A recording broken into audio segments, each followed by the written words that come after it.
Welcome back to Anime Peeps, the channel where we dive headfirst into the realm of anime, one episode at a time. I'm one of your co-hosts, Boom. Along with me, the boys as always, Mighty Mo and Boggs. Benny, how's this 2024 season or year been treating y'all? Very good for me. Little Yes, sir. as we wrap Very up the year. satisfied with what's come. I'm also hyped to see what's coming in 2025 too. Agreed. But I'm also 2024 kind of was curious good. about how you guys rank things. In terms of See how much, how closely or differently, or even close to like expectations, Yep. And just like Boggs said, we're gonna go straight into it. We're gonna be talking about firstly, our individual top 10 new series of 2024, and boom is on the list here. Ooh. Then without further ado here. Nice and hidden. Nice and hidden. Would I mess up? Just go straight from 1 instead of 10. I'm gonna switch out the orders here, but Boggs, is it okay if I put you on the blast first? I'm gonna just reveal it, and then maybe you can just give your insight for a second. Name the title. That works. And then first off is Boggs' number 10 spot. Shoshimin series. How to Become Ordinary. Yeah, this was my 10th place. I mean, for me, I feel like pretty much from I think like 6th to 10th. Pretty interchangeable. Same with like some I couldn't put on here, which I guess would be like 11th to like, I don't know, 12th, 13th or something. But yeah, this is the one I decided to go on the 10th place spot. Big fan of Hyoka, so naturally like this show a lot too. I think visually it was really good. I think the pacing was nice. Although the ending of how the series ended was somewhat odd, but luckily I think immediately got a season 2 announced for 2025, which is nice.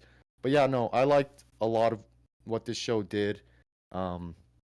Even because this went from like very serious mysteries to, I guess you wouldn't even call it mysteries, but kind of a brain teaser kind of thing.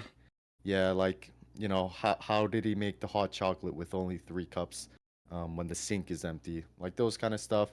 But mostly I just really enjoyed the dynamic between the main 2 characters, slowly kind of figuring out what happened in their past that made them want to become ordinary in high school, which those of you who have watched know that it seems like they're kind of going back to their old habits, and I think season 2 they'll probably fully just revert to their bad old habits, I guess. But yeah, I really enjoyed this one a lot. Super excited for season 2, and yeah, happy to put it on my list. Starting off strong, Boggs. And next up we do have Mighty Mo's number 10 spot. Dun, dun, dun. Oh, number 10. My shock. Yeah, Whoa. quite the shocker. Probably low to a lot of people who watch this. We did include things that ended in, what was this technically, winter 2023 or spring or 2024. Since this finished second core there, we included this. But Apothecary Diaries, I mean, just how smart Mao Mao is, man. She was such a fun character. She's fun, cute, super smart. So hard not to include this one. The relationship between her and Jinshi too, slowly evolving as well. It's been fun. So super excited. We should be getting season 2 starting sometime in the next couple weeks. Yes, so sir. A lot to look forward with this one. Yep, and then on it's surprisingly low, but nice to see it on the list. And then on to my top 10 here. Witch and the Beast. Fellas. I know Boggs watched. I don't know. Mo, you didn't, right? If I remember correctly. Nope.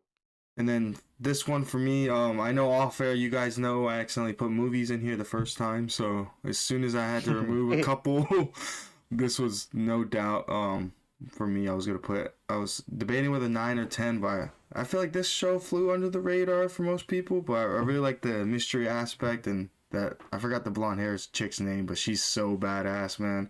Almost like a power, right? Boggs, Mm-hmm. personality wise.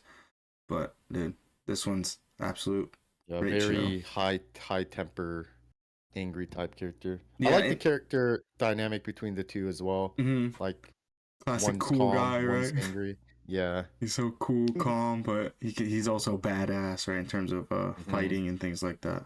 And I did like how we keep like the mystery involved with, not mystery, but like I guess suspense. We don't know who the real witch is, right? The bad witch, Yeah. but towards the end of the first season, we see her a couple times, and the fight scenes in this show are absolutely amazing too. So if you haven't watched Witch and the Beast, for sure go check it out.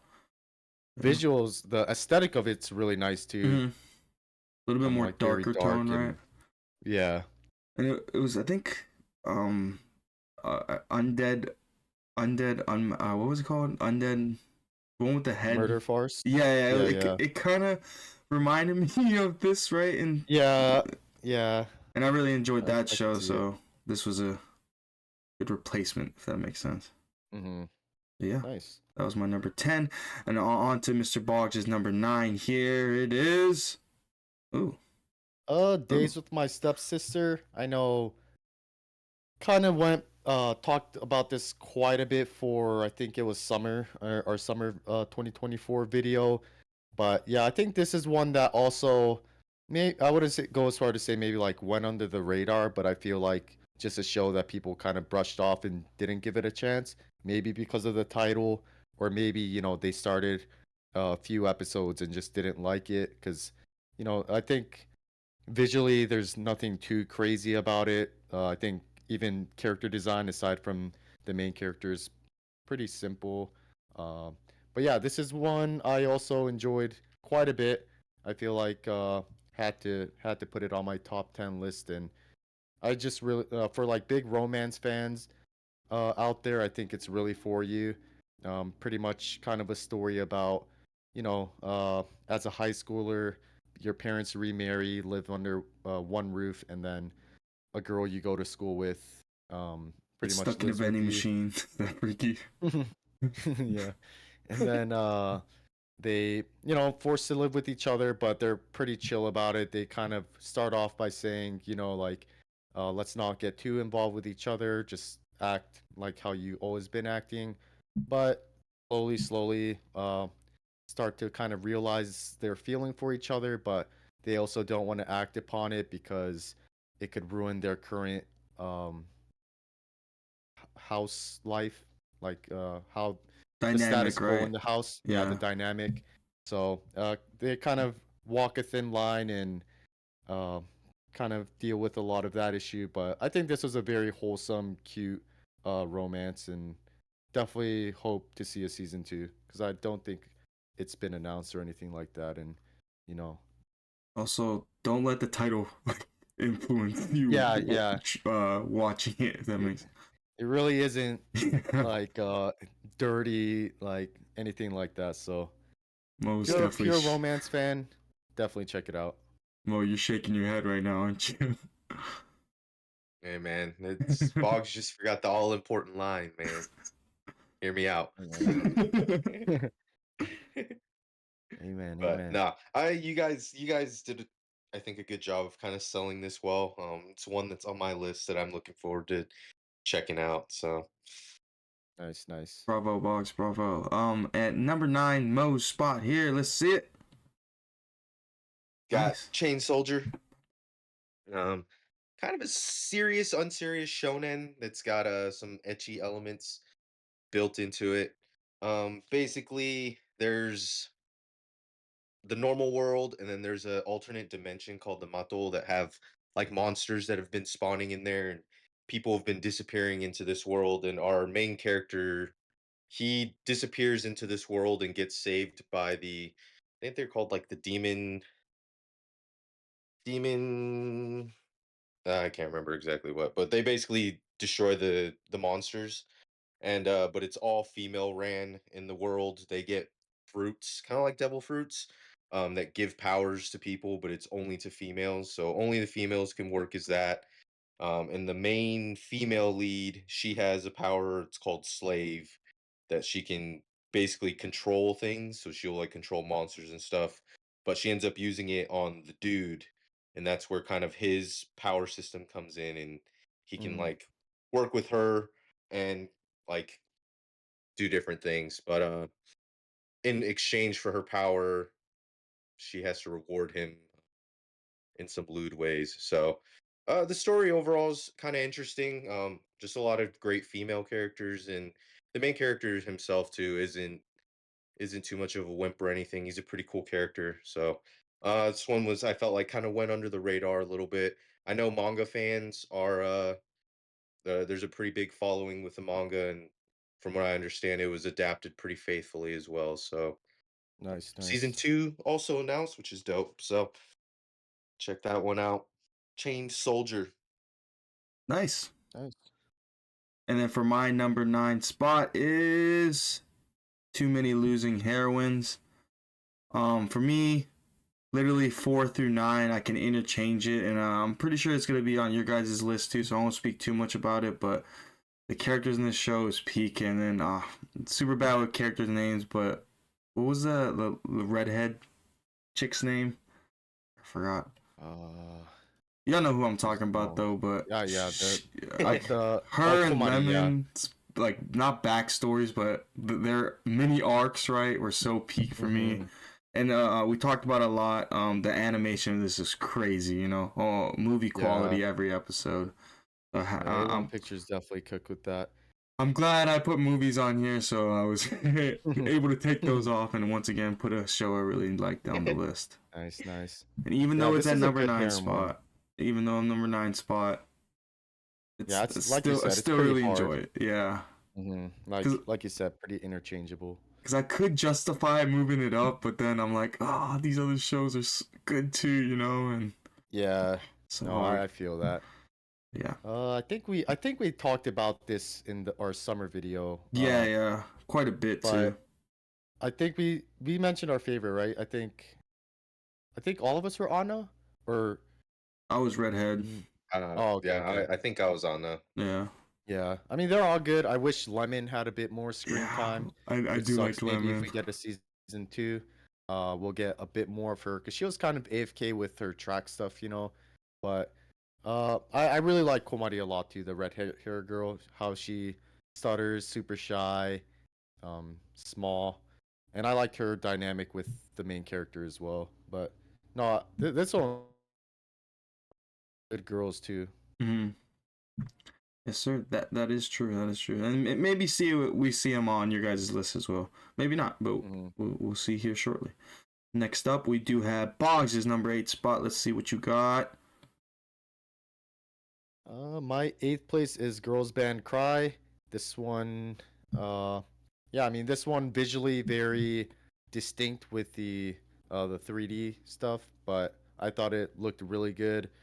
Liked all the characters in it, and yeah, this is a kind of your standard, I guess, girls band type anime.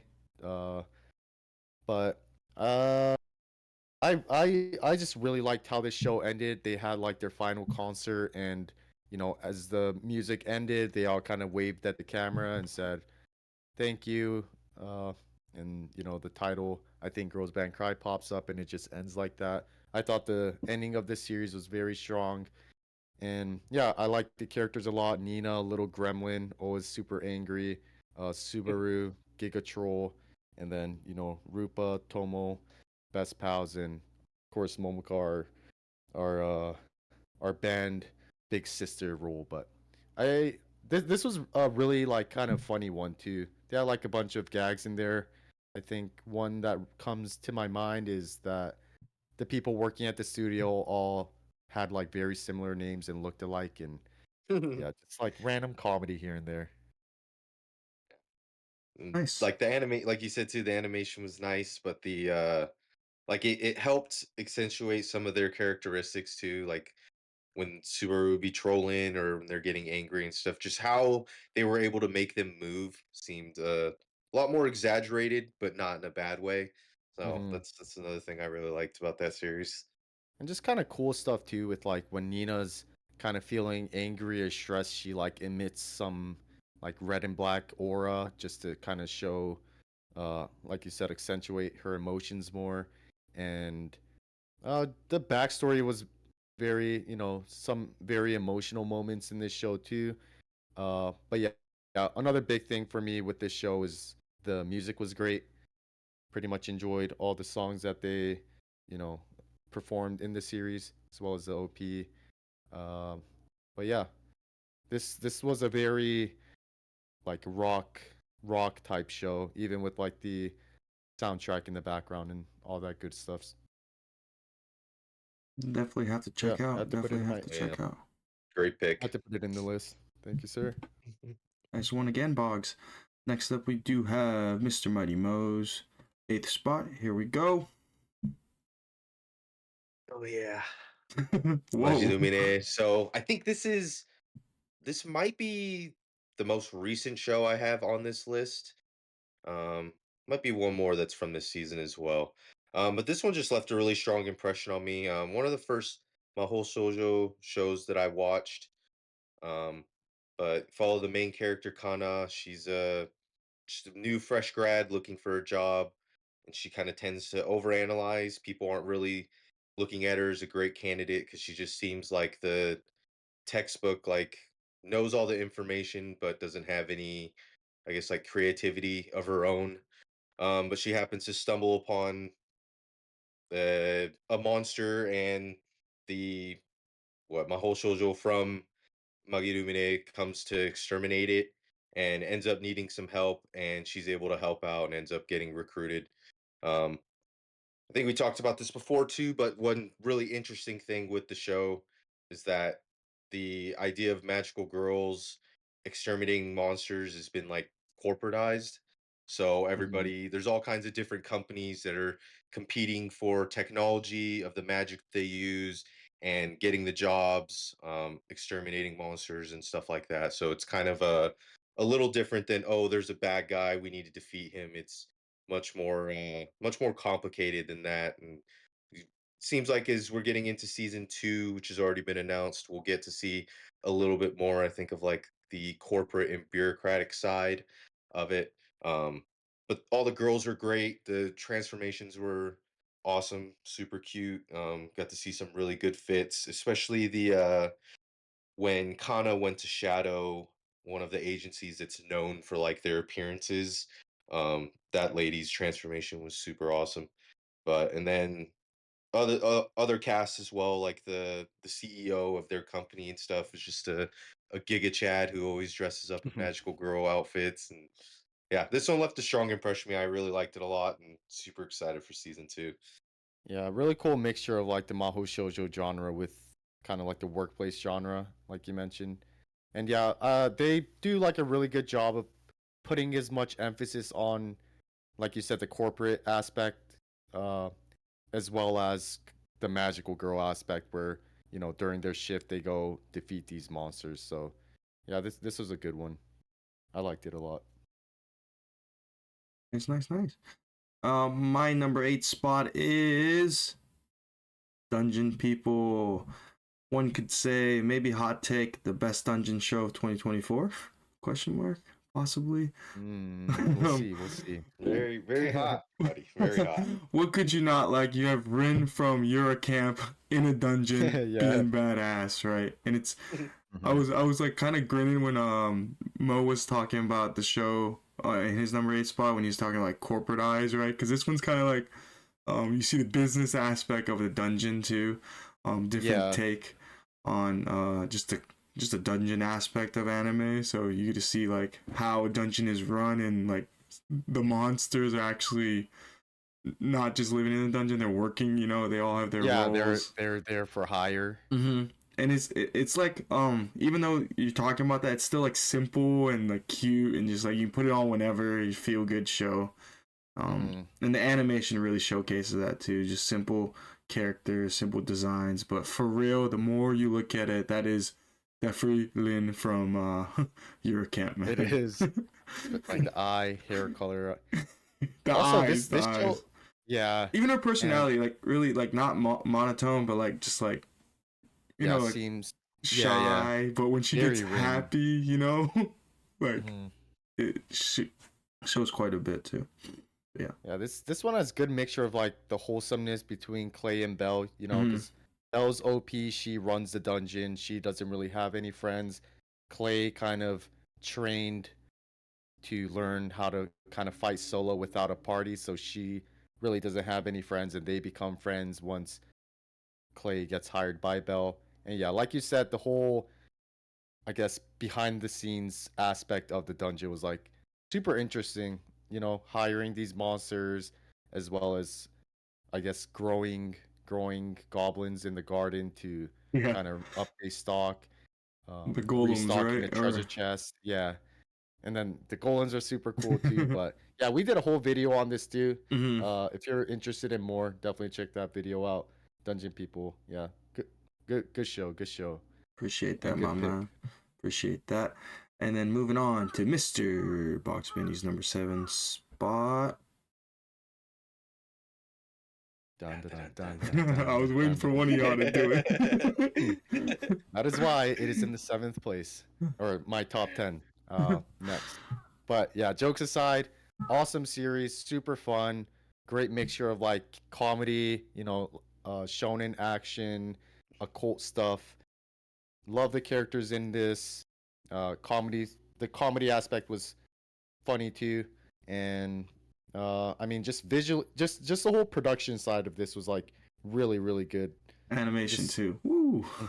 like such a eye treat to watch with not even just the action, but just pretty much everything. You know, I love like the colors in the show, kind of like, you know, in the OP when they're all like doing different face poses. Like even the Um, dancing, it's like yeah, even the yeah, 3 aliens are like getting jiggy dancing in the yeah, OP, dude. So sick. and and kind of like some like even the aliens kind of scary. You know, it's like some of the They're like creepy. the acrobatic silky the mom ghost thing looked pretty scary too, and Hmm. yeah, I mean, this was just such a fun show to watch. So, um, definitely kind of ended on a cliffhanger. Super excited for season 2. Glad it's announced. I think it's like July next year, something like that. But yeah, everybody knows Don to Don. Feel like I don't need to say much. I think the Hmm. show pretty much speaks for itself. And Yeah. Boggs, I like how you put it in number 7, and episode 7 was the epic episode. I don't know if you knew that, but see what you did there, man. Which oh The no, the plan, dancing, plan. the dancing Yeah, one. yeah. Oh yeah, yeah. That That's, episode was something else. this guy's cooking, huh? Like it, Yeah, man. that. Yep. But yeah, on to number 7 for Mo. Nice. Another big one. Probably everyone. Um, if you weren't looking forward to Dawn to Dawn, you might have been looking forward to this one this season. Hmm. But sports love triangle anime. Uh, Shit, man, I don't even know what to say about this one. With 3 All the sports. girls, the two girls are great. Chinatsu and Hina. One's a all-star basketball player. The other one's an all-star acrobatic Gymnast. dancer. And then Taiki's a first-year volleyball player. The twist is really interesting. I personally haven't seen any anime where two friends, or these two not classmates but schoolmates, end up living together. So a little different than like the family related one. It's more so family friends. She's forced to move in with him and see their relationship develop, or not develop so much. Mhm. But this one's been a roller coaster, man. Especially as they caught up more. Um, yeah, go Team Hina, man. I don't know what Ooh, else to say for this one. this one, this I'm one. ruining it, but just like Don to Don, I think most of you guys have probably seen this one. So Yeah. Great mixture of like romance and sport as well. And not just one sport. I guess season season 1 we just finished the first half. Thank God this is a 2 core season Mhm. so we get more, but hopefully we get to see more on Chinatsu's side of the basketball part, but first half we got to see quite a bit of Taiki's sports side too, which is also just as good as the building up romance. And you know, things aren't looking good for Hina so far. Hopefully that changes. um Nothing against Chinatsu, I think she's great too, but And I Agree like with how Team Hina. they chose what is it called, badminton too, because it's such a Mm-hmm. unique, and I feel like Yeah. it's never used in anime, so it's a good twist on it too. Mm-hmm. Just little things, but yeah, Mo, fire pick. When I say that, fire. You wanna know why, Mo? Thank you, sir. You wanna know why? Bah! Ooh. We are the same, Ooh, brother. very Everything Mo say, nice. man. Respect Mo. Matching. Yes, yes, yes. Someone just had to mess it up. It's all right. But more I get caught up to, I see why you guys are on Team Hina so much, man. That when she's wearing the kimono at the festival, man, it just Mm-hmm. the camera, like he's buying the apples, and it looks like it's going up, and it shows her, man. Oh my gosh, Yeah. peak, man. And just to also be remiss to not mention the visuals in this series Mm-hmm. is very beautiful to watch. Yeah. Well, everything Mo said, everything Bog said, well deserved number 7 spot.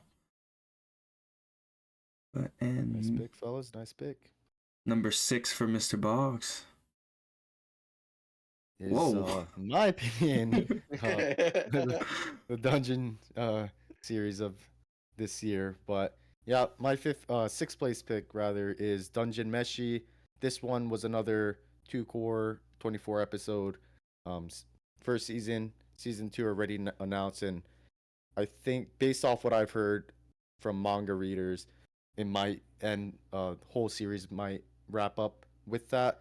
So definitely looking forward to that.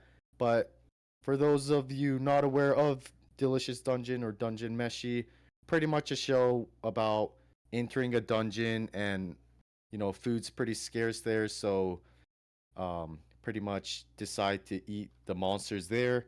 Uh, from our based gentleman Senshi, who is an awesome cook, chops up kind of the uh, monsters in the dungeon and cooks up a nice meal. So quite a bit of gourmet aspect in it, at least in the first half. I thought the slice of life slash gourmet aspect of it was really fun to watch.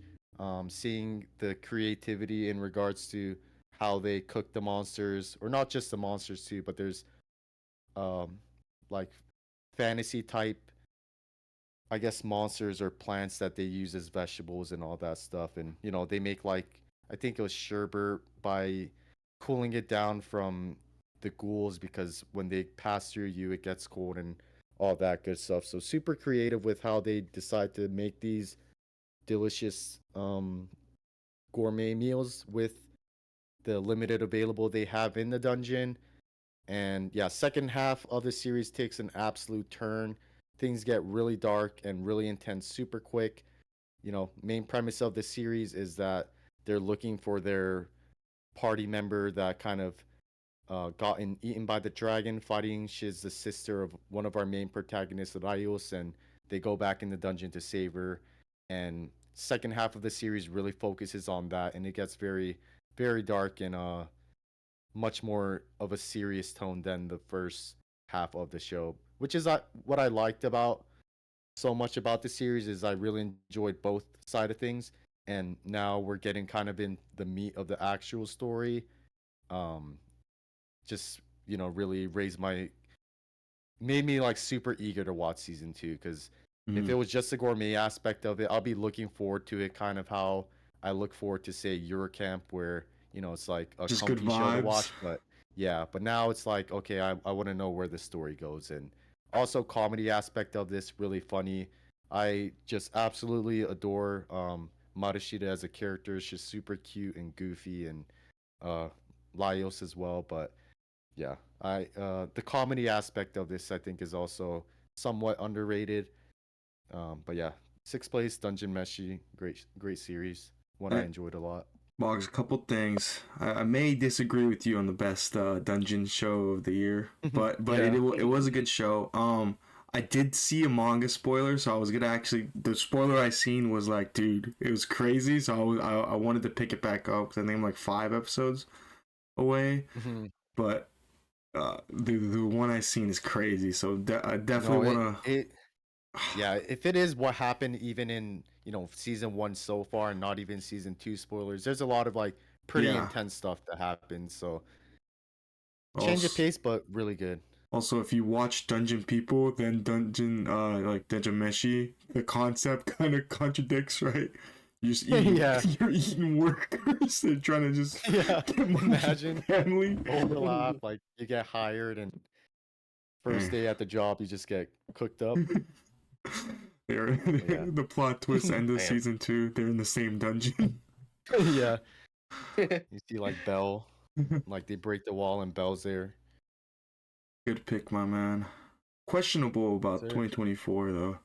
Best dungeon show, Hey, but good pick. we good agree to pick. disagree. We'll keep it at that.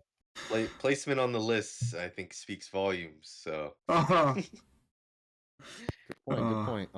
Unless you don't know what's in my top 5, maybe. Or what, Peeps. what if I You put? might have Dungeon Meshi in Yeah, there too. I put it above. I just do a wraparound. It's not really a dungeon show. It's about cooking. But yeah. Gourmet series. Great selection, Boggs. And on to Mr. Mose, number 6 spot. Here we go. many sides of voice actor radio. Super fun, cutesy show. Story follows two voice actresses that go to the same school, but they don't know each other personally, and they don't know that each other are voice actors. But then turns out they both get hired as co-hosts for a radio program, and then that's when they kind of figure out each other. And then they start off kind of as rivals.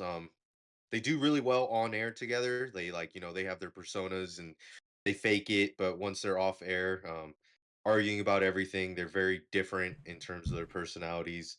But it was a fun one getting to see them grow. They go through all kinds of like I think the harsh sides of being a voice actor, from being a low level actor just trying to get your breakthrough roles, to being doxxed as a voice actor.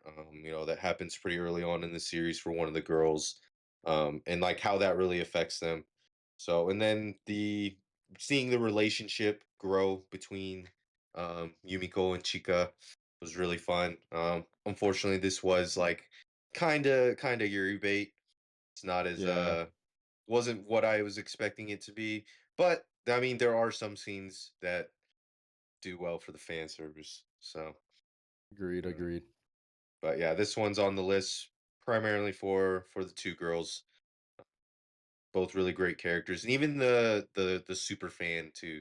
She's a pretty funny side character as well. Yeah. Yeah. Nice, man. But I guess we could safely say that it is in Mo's top 10 because he fell for the Yuri bait. Moving on. Yes. and he hit you with the moving on. That was Hear a me fun out. series. It was a fun. Number 6 for myself. This is not a hear me out. Maybe hear me out if this counts as a series, but we do have One Piece Uh-oh. fan letter. I think I asked Boggs and he said it's cool. So just Yeah, went with yeah, it. it's fine. It's fine. This one, man, we all watched it. I think we all know how good it is, and for me, just now being mostly a One Piece manga reader, getting to see like good animation, and it's has to do with One Piece, man.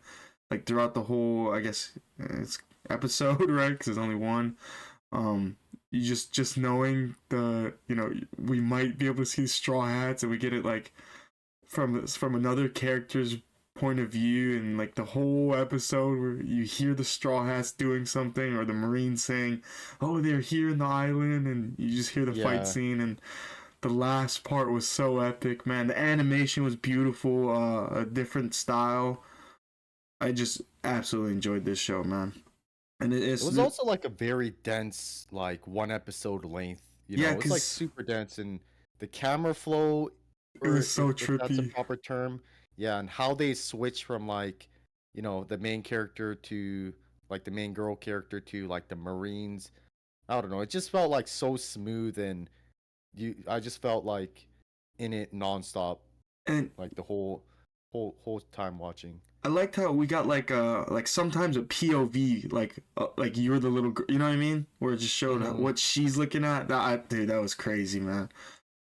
I really, really did. If you haven't watched this one, for sure, go check it out, man. And it's a quick, I think it's like 24 minutes or 25, whatever. So it's a quick, easy watch, and definitely. Great pick. Great pick. And this one was like, dude, should I put it top 5, man? This was very, like, this is hard to choose, man. Well, It was good. It was good, yeah, man. it was. Yeah, that was my number 6 pick, and now we are on to the top 5 of our top 10 new series list. Starting off with this time, we're gonna start off with Mr. Mo himself. Yes, sir. Absolute peak rom-com. Gigi Harem. Story follows a second-year boy. He's he works as like the set designer for the theater club, and then Nakakura, she's the incoming freshman that's wants to be an actress as her thing. Um, and it's kind of the story of them coming together. It's just like them flirting for the first like 7 or 8 episodes, and then they eventually become a couple. But so cute. The whole gimmick is that she, with her acting skills, she kind of deflects her feelings for him by using different characters, like Tsundere, Amaibo. I think she does about like 6 or 7 characters. Um, but he absolutely loves it, and so he has like his own personal harem that's all her. But then she kind of gets stuck in those characters and can never kind of be herself around him. So really cute and fun series, so many funny moments. Although I will say the only thing is the animation, which I think in this kind of series isn't necessarily important, but visually it wasn't always the best. It was very like pastel colors and like just almost like rough drawings for like backgrounds and stuff like that. Um, didn't bother me too much, but I think that's what kept it from being much higher. But then, and then yeah, was it Hayama Saori? Was the voice actress of Nakakura, and this was a absolutely A1 performance from her. So made me fall in love with her as a VA even more. Many waifus in one waifu. Yes. Boggs is Why waiting is to it in, drop that. why is it in Mo's top 10 place? You fell for the waifu bait. Yeah. Yeah, you will Uh, see a trend as my list continues. It's all just waifu bait. Hey, I think this was maybe this was spring, but yeah, I remember you when you were talking about it and definitely added it to my list. Haven't gone around to it, but yeah, this is one I'm interested in watching. I think I watched the first episode. I low-key didn't like the main male character too much, so I just didn't continue it. But yeah, I think it's one I'll probably pick up someday. nice pick, Mo. Nice. Very nice Yes, pick. sir. And on to Mr. Boggs' top number 5 spot. Here we go. Oh. Yep, we talked about this already. Team Hina, great romance, great sports, great visuals, super wholesome. So yeah, top 5. I think is one of my top. That was like a show that I really enjoyed a lot as a new series. So, and I'm a big uh, romance fan, so had to put it in there. And I'm also guessing the higher we get, we might have more dupes or maybe shows that was on other people's list already too. Yeah. So. And then for my number 5 spot, Jellyfish Can't Swim at Night. Oh, in the night, excuse me. Man, woo! I really loved all the character designs. Um, uh, Jelly too. Like I include her as a character. You know the. Yeah.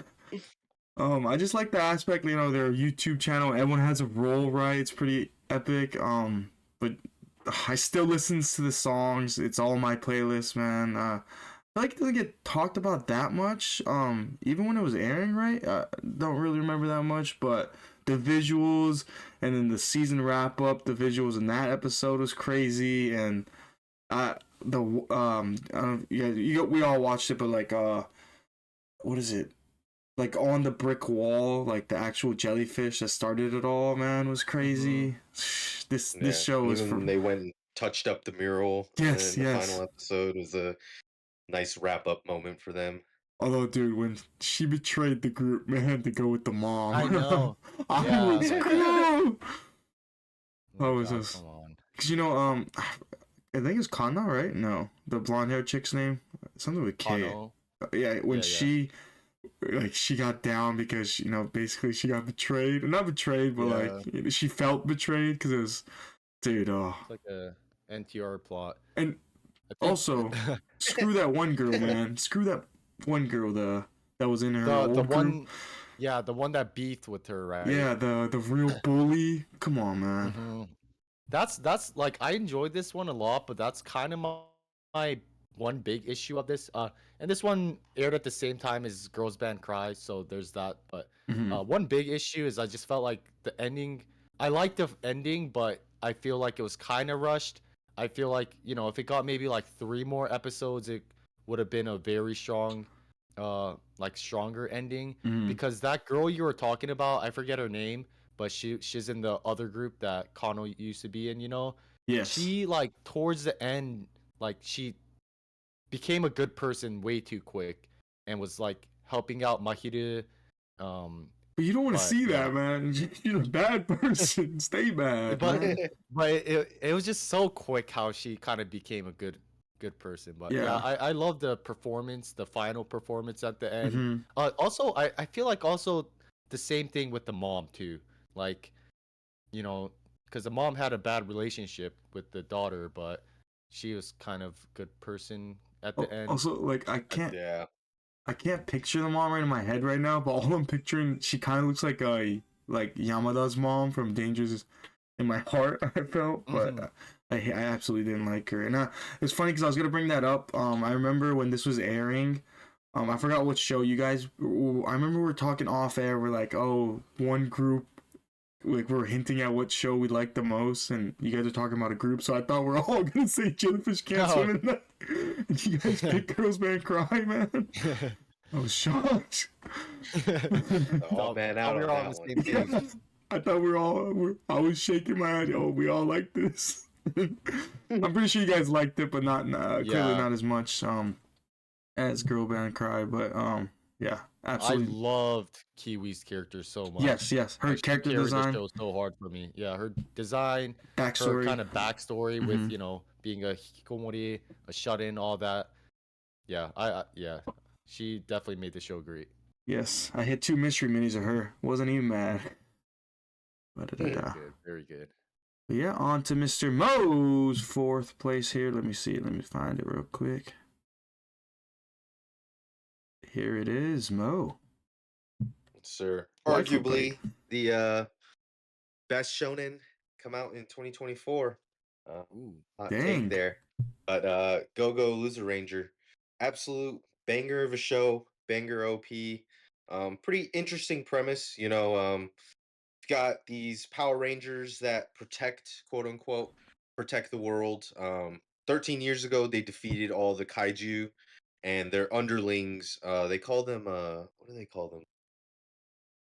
I think they just refer to them as like soldiers or something like that. But they're basically immortal if they don't get killed by a certain weapon. So the Rangers made a deal with them that like every Sunday we're gonna put on a performance. You're gonna like make some fake kaiju and we're gonna defeat him. And so kind of maintain the peace, pulling kind of the wool cloth over the civilians. But in reality, really the Rangers are all kind of pretty shitty people. They don't care. They're all about kind of the fame and the power that they have. And they treat which I mean, understandably, they treat the soldiers like shit too. Um, but so the main character of the show is a soldier that disguises himself as a human and tries to infiltrate the Rangers. And his whole goal is to kill all of they're called the Dragon Keepers. There's like five Power Ranger colors, pink, blue, red, green, and yellow. And there's each Dragon Keeper is like the leader of a squad. And they do different things like recon. That's only one I can really remember actually. Recon, like underground, underground stuff, and then the main fighting force, intelligence, and then support is the pink one, obviously. But yeah, I've kind of rambled now, but super good premise. Manga is absolutely dope. If the show's not your pacing, that's the one kind of complaint I've seen online is like the pacing in the show is kind of meh. So give the manga a try if the show isn't for you. But I think the animation's absolutely great. Like I said, banger soundtrack. So check this one out. Nice. Nice. It does have a banger opening. I can't say that. That's about all I can say. Boom is a shonen hater, so don't listen to him. Boggs is number 4 spot. Here we go.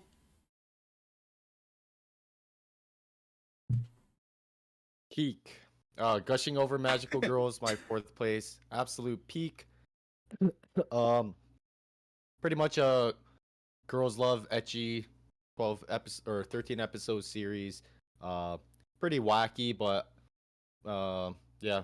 I mean, this is just kind of a delicious trash that I enjoyed watching, but I really loved all the characters in it. I like the character design a lot. Utena was absolutely crazy. I loved her. Pretty much Utena, our main character, she is a big fan of these 3 magical girls who are pretty famous magical girls who go around saving, the city as magical girls do. She, as the title suggests, she kind of gushes over them. She's like the number 1 fan, but she ends up things happen early on in this series that pretty much gives her powers, and she becomes pretty much the head villain eventually.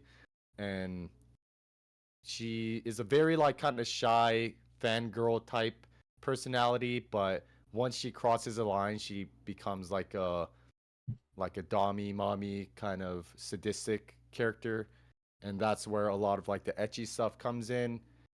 And yeah, it's pretty much the one you see on the picture. There's the 3, I guess, main groups villain.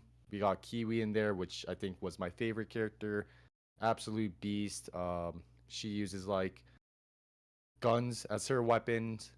I mean, there's not really too much to talk about. I know I'm kind of butchering it, but ecchi girls love anime. What's there to not like about it? You sold us with Absolute Dommy Mommy, dog. Yes, sir. Boggs, you horny bastard. Give it a watch. Give it a watch, and we'll update this list, and I'll expect you guys to have it on as well. Nice. Absolute peak. Hoping for a second season for sure. Nice. And here is my number 4. Dun, dun, dun, dun, dun, dun, dun, dun, dun. Minor spoiler. Boggs talked about it earlier. Mo talked about it earlier. Right? Dun, dun, dun. Really liked it. One of the best that just came out for the fall season, right? But yeah, truly enjoyed it. Fire opening, fire characters, and I still don't understand why you guys like GG, man. Screw him. He's alright, man. Yeah. I was trying to figure out the things he says, like when he's on top of the stairs, when the Boggs was talking about it, but I couldn't figure out what it was. Like choo or something. Yeah. It's such a like Charao, like such a funny douche. It's not what I expected, man. You know when he first got introduced, he looked kind of like cool, and then he starts doing this stuff. So like goes against your expectations, like Momo's old crush. Yeah, absolute weirdo. But he was a cool dude during like the soccer scene. Oh yes. Yeah, I loved when they're dancing around Momo when Okarun kind of decides that he's gonna compete against him. And boom, I don't know if you know, I saw this slam dunk. I have seen it. Yeah, it's a slam dunk OP that they're singing. Yeah, it's so opening. It's so OP, man. Especially, I didn't notice it, but like I seen that Instagram clip when they do it side by side. It's so OP, right? Dude, their version's ass though. I know. Oh, but great touch, great touch. And number 3, we're entering the top 3 now. Started off with Mr. Mo. Here we Yes, sir. go. Already spoken about a little bit, but Makine, too many losing heroines. Like you guys touched on, absolute amazing visuals, like really deep written, well written characters and stories, or like backstories about each character. Uh, the only thing is, main character's a little too dense, man. My boy, my boy could be getting plays, but he's just too dense to make some moves. Uh, especially Some, towards the end with Komari-chan. Uh, yeah, necessary plot that's point what for a harem Yeah. series, yeah, unfortunately. but yeah, I just more than anything, this one was just so stunning and great characters. So, um, made it into my top three. Very nice. Oh, I just remember the teacher that always asks, "What class are you into him?" Hilarious, man. Yeah, yeah. Little teacher. Such a bad teacher. Yeah. Uh, number Nurse was three. hot too. Yeah, yeah. And the student council, that one creepy Mhm. looking or Yeah, scary, yeah, I guess. Yeah. Teacher thought he was always up to no good though. yeah. And at the number three spot for Mr. Boggs, we have uh, yeah. what Yatagarasu the is my that third is place pick. Absolute banger. Like, so this is one that went kind of within 2 seasons and one not too talked about. This is one. Unfortunately, it wasn't on my summer spring list both because I watched it after it finished airing. Um, but yeah, one that I don't hear too much about, especially given how good it was. This is a 20 episode one. The first 13 episode was it was so good. So and not to say, I mean, I will say the second half of it definitely kind of dropped off, especially, but it wasn't bad at all. It just the first half was just so good. Definitely one I want more people to check out. This story pretty much follows a setting where it's, almost like historical, but it's kind of a fantasy involved where people get turned into crows, and there's like a destined king of the crows, which is called Kingu. He's the emperor, and there's a bunch of like political aspects of it with kind of factions fighting over who should be king. That's a big plot of it in the first half, and yeah, uh, pretty big. I wouldn't say mystery, but a good mixture of like kind of the historical genre and the kind of fantasy element of people turning into crows. Characters are really good. Um, and yeah, I don't want to go too much into it because Mhm. it'll get in like I really don't want to spoil like the best part of the series. It's one of like you'll absolutely know what I'm talking about if you watch it, and those who have watched definitely know what I'm talking about. But first half pretty much follows Q, the king of crows, like the pretty much emperor of the country.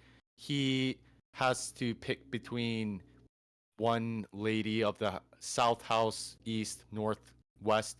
Each of them have like a representing um I don't know if concubine is a correct word, but they have like a representative lady who they try to get wed by the emperor.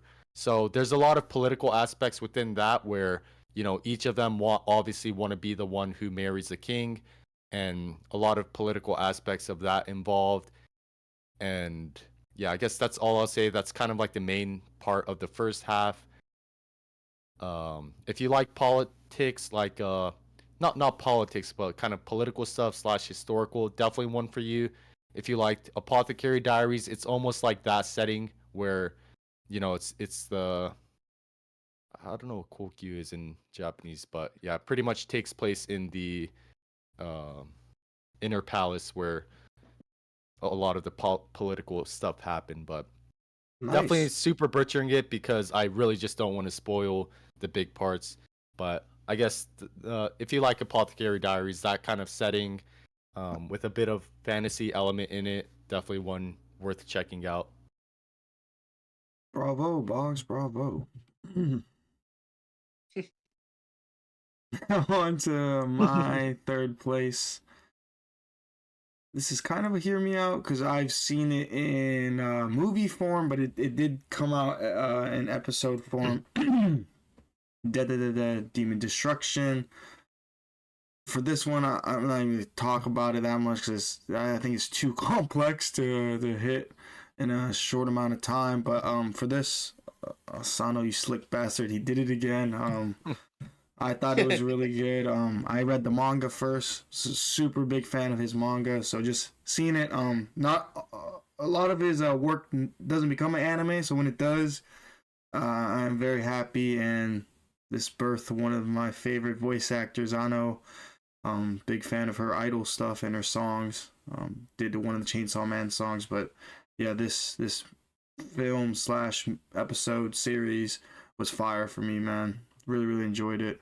And it like, if you haven't read the manga too, like the way, because it was 2 movies, pretty sure same for the episodes, but like it always left you in like, oh, what's gonna happen now? So I kind of wish I didn't read the manga and experience it first too, especially in theaters. It hits so much harder, man. And I also don't know the big difference between the movie and the OVA series. And I feel like this is one that unfortunately didn't get watched too much because it dropped at a weird time, and they dropped like, I think like 4 or 5 episodes and then became weekly. It was just very weird how it started airing. But didn't they drop episode 0 after 1 or something like that too? No, so they started with episode 0, which I don't know if they did this in the movie, which kind of the point I want to get into is because I know a lot of manga readers were kind of upset because episode 0 was like a flash forward. So we kind of knew what happened in the future, and then episode 1 kind of reverts back into, I guess, probably where the manga started as well. I personally didn't mind it. Definitely kept me super curious as to how the world ended up that way, you know, because we pretty much start post like destruction. And yeah, super cool sci-fi series. I couldn't quite wrap my head around it because it's super kind of loopy, and maybe I definitely need to rewatch this one. But it's kind of reminding me of reading is actually reading is probably the way to go. His art's crazy in that too. Especially the face scene. Don't want to spoil it. I like yeah, I know Oran's definitely your favorite in this, but it's super wacky. The Chad. Good family. Yeah. Like you know how like Pluto's Astro Boy sci-fi, you know, like Urasawa's twist, like this kind of felt like Asano's Doraemon sci-fi, more serious Doraemon tone, because Isobeyan's obviously like Doraemon, you know, he has all the gadgets, and I think the final episode definitely gave like a nod to it. So maybe like not, it's not. I see what you're saying. It is, man. It is. Not no Stand By Me, brother. Not no Stand By Me. Fair enough. No, I was just messing with you, but I do get what you're saying. But yeah, kind of a stretch. Is that even worse? I think this one as well. Skybox. I think it literally said it though. All right, whatever. On to the next. I'm just messing with you, dog. Just messing with you, Boggs. But yeah, that was my number third pick. And number 2 for Mr. Mo. Girls Band Peak. Dang. So like, just like everything Boggs was saying about it earlier. Really unique animation. This is probably like the second like CG based anime I've seen. At first episodes, it took a second to get used to, but once you get used to it, absolutely fantastic. Banger soundtrack. I still listen to at least one song from the album pretty much every day that I listen to music. So love it. Love the girls, especially Nina and Subaru. Awesome characters. And dare I say, it's blows Bochi out of the water, man. Nah. Oh, yes. I mean, it's kind of hard to compare aside from the band aspect too. I feel like Bochi's better, man. Nah, man. I almost dropped Bochi, man. This gave me too high expectations for the band genre. Mo, I haven't even watched it, but Bochi's better. Nah, y'all will come around, man. Bochi's No. good, man. Yeah, great pick. Good. It's good, but it ain't great. Love it, love it. Mr. Mo. Mr. Boggs, are you ready for it? You're in the number 2 spot. Yes, sir. Dead Demon? It's not. Hey. My second pick is Free Ren. Little to say about it. Everybody knows Free Ren. Yeah, really, really good series. I pretty much judged this based off just the second core, just because the second core is what took place in 2024. Mm-hmm. But I absolutely liked the whole part of getting the first level kind of mage certificate to be able to kind of take the shortcut to cross the borders. I really enjoyed. I mean, the first test I wasn't the biggest fan of, but I still enjoyed watching it. But the second test with, entering the dungeon with the kind of the the monster who kind of Copies, right? makes clones, yeah. That was super cool, and especially when they had to verse the free Ren clone was super epic. Um, Animation of fight scenes very like beautiful to watch, and I just like how the aesthetic of like the series is. I think it's really clean, and yeah, I liked everything about this series, and even like the second core. I actually like the third test the best, even though it's super simple. They just go to Zadia's room and like garden, and she just judges you based off character, whether or not you pass or failed. But Mm-hmm. I think the second core really gave us good insight into how, I guess, even more insight as to how magic works in this world, with being able to have a mental image of your magic, especially with Yubel, Yubel. She is, I think, was a grade 3 magician, but she's like a very unorthodox mage where she just can picture cutting anything. So she cuts uh, the the clone of the Yeah, right? yeah, the hair like super easily. So I Her think it character just gave us design. a lot of insight. Ooh, Yeah, her character design really good. I liked her and the glasses guy, and he had an OP moment too at the final Yeah, stage where what's the other mage that was saying if you passed or not, judging on yeah, character. Zadia, She looked at Siri. his real form, right? Super far away. That was so epic. Yeah, because we knew he cloned himself, so she's like, "How are you not gonna be your like? How are you gonna send a clone to this?" And then his quote unquote real self popped up, and he's like, "Well, I'm actually here." And she was like, "Are you joking? You're probably at home right now, sipping tea or something." And He was. the camera like zooms out to his house, and yeah, no, I really love this show. Those two are like those two characters added too, and the Mhm. opening was fire too. The second half too. Yeah, Yeah. and we got introduced to Denken, the old guy. He is a great character. I think it was the first test where they're like both gassed out and he decides to like scrap with them with fists. Thought that was pretty funny, but Mm-hmm. yeah, Free Ren, great show. Sir, on to my second pick here. Be pretty quick. I was gonna sing the song for this one, but there's no way I can. The Apothecary Diaries. I was referring to the first half opening, my favorite, but not in 2024. This show, like Mo talked about earlier, Boggs mentioned some stuff too. I've Mao Mao, man. She's Just such a good main character. yes, and the visuals in this show is like it's not like it's like vibrant, but it's just beautiful. It's a good word for Yeah, it, you know. yeah. Uh, I was still shocked that I liked it. You know, I didn't expect anything from it. I think maybe one of you guys said make sure to check this out, and then I did, and I haven't regretted since, man. One and That's a good two, banger. extremely hard. Literally, could flip a coin. I'll be happy with it. You know, whatever for my list. 1 and 2, neck to neck for sure. But Apothecary Diaries, man. Enough said. Number 2, Nice. and on to our final number 1 spot. Yeah. That's In 1 to 5 for me could have been, you know, yeah. could have been in any order, scrambled, but this is where I ended up landing. Let's pull it up here. Where did you end up, Mo?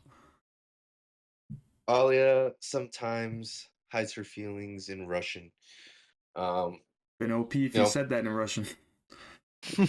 why would a Japanese show have a Russian title? She's Actually, it hiding her probably feelings, does. bro. Yeah. Yeah, interesting premise. You have Aria, who's a Russian Japanese girl who I think she grew up in Russia and then comes to Japan. Um, Fluent in Russian. She's a very like cold demeanor, but also a little aloof. So she doesn't have many friends. She's just really focused on doing the best in school, being number one. And throughout the season, she's trying to become what class president.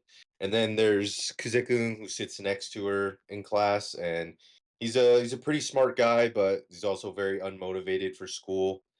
Um, and the two of them slowly get along throughout the series.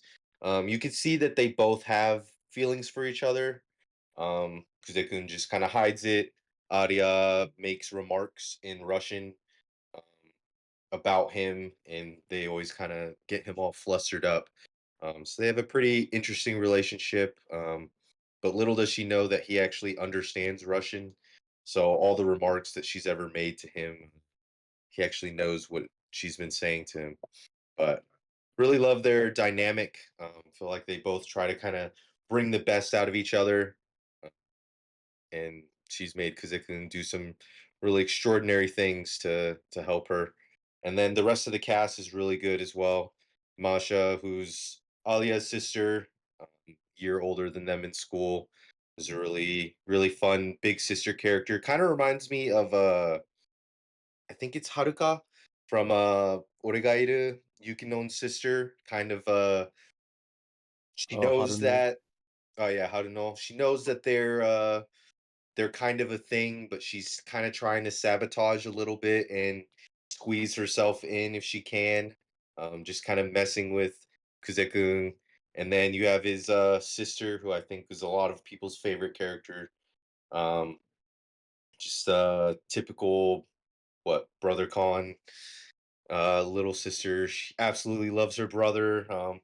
Makes a lot of inappropriate jokes and moves on him, but Mm. one of the better sister characters in many years. So Yeah, yeah. Good pick, dude. I absolutely love this show. It's, it's like it's more on the romance rather than the harem because it's pretty clear that's Alia's gonna be the winner, but like you said, the whole I guess shtick is that Aria kind of hides her feelings in Russian. And just the fact that Kuzeku knows Russian, so that dynamic's super cool. And it's funny that you made the Snafu relation or connection because Kuzeku kind of reminds me of Hachima in a way from Snafu. mhm, Just because, smart guy, but kind of doesn't like being in the spotlight. Likes to kind of more work in the background and yeah. And then because you have Yuki, I mean, not exactly like Hachiman's sister there, but uh quite a bit of similarities and yeah, character design's cool. All the girls absolute winners. Even I forget her name, but the um the Yuki's maid. maid. Yeah, Yuki's maid. Yeah. And I also love the aspect of how Yuki is obviously the sister, but Arya doesn't know that like uh it like they say that they're just childhood friends, so she doesn't know they're Mm, actually brother and sister, and she gets jealous, and Yuki kind of pokes fun at not pokes fun, but kind of tries to get her tilted with that. But yeah, super good, and I think season 2 was yeah. announced, right? So Yeah. So super excited. And then yeah, Alia's character design is absolutely peak as well. We love our white haired Mhm. waifus. For me, agreed, definitely a agreed. series I need to check out, man. You'll definitely like it a lot. I watched the first episode, but it was on Japanese Netflix, so there's no subs. So I was like, dude, there's no way I can do this. Mo was hooked as soon as Didn't know the what sock half the scene episode happened. was talking about. The heck is going Oh, on?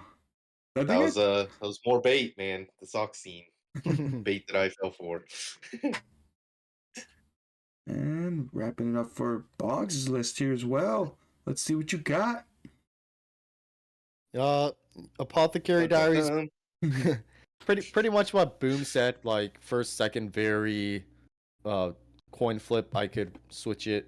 I wouldn't be upset at all. I just decided to put Apothecary Diaries at first because in regards to the second core, I think I liked Apothecary Diaries a little bit more just because it got it kind of deeper into Mao Mao and her relationship with her dad and the dad's relationship with the mom.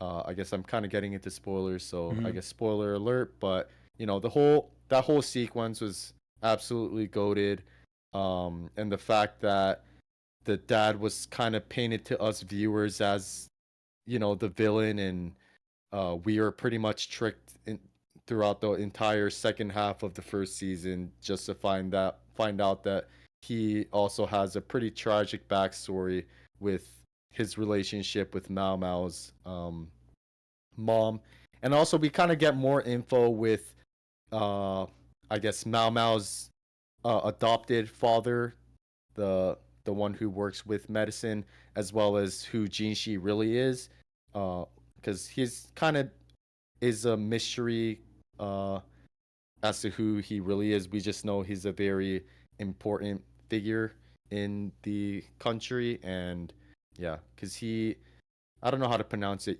Ununk, the people who work in the palace that are pretty much castrated. But we find out again, spoiler alert, that he's not, and kind of leads, and yeah, even bigger spoiler alert, which I won't get into. But we kind of actually get more information in regards to who he is. So super excited for season 2. We talked about Apothecary Diaries. It's on all of our lists, so I know we all like it. And for good reasons. Good reasons. Agreed. Yeah. And my number one is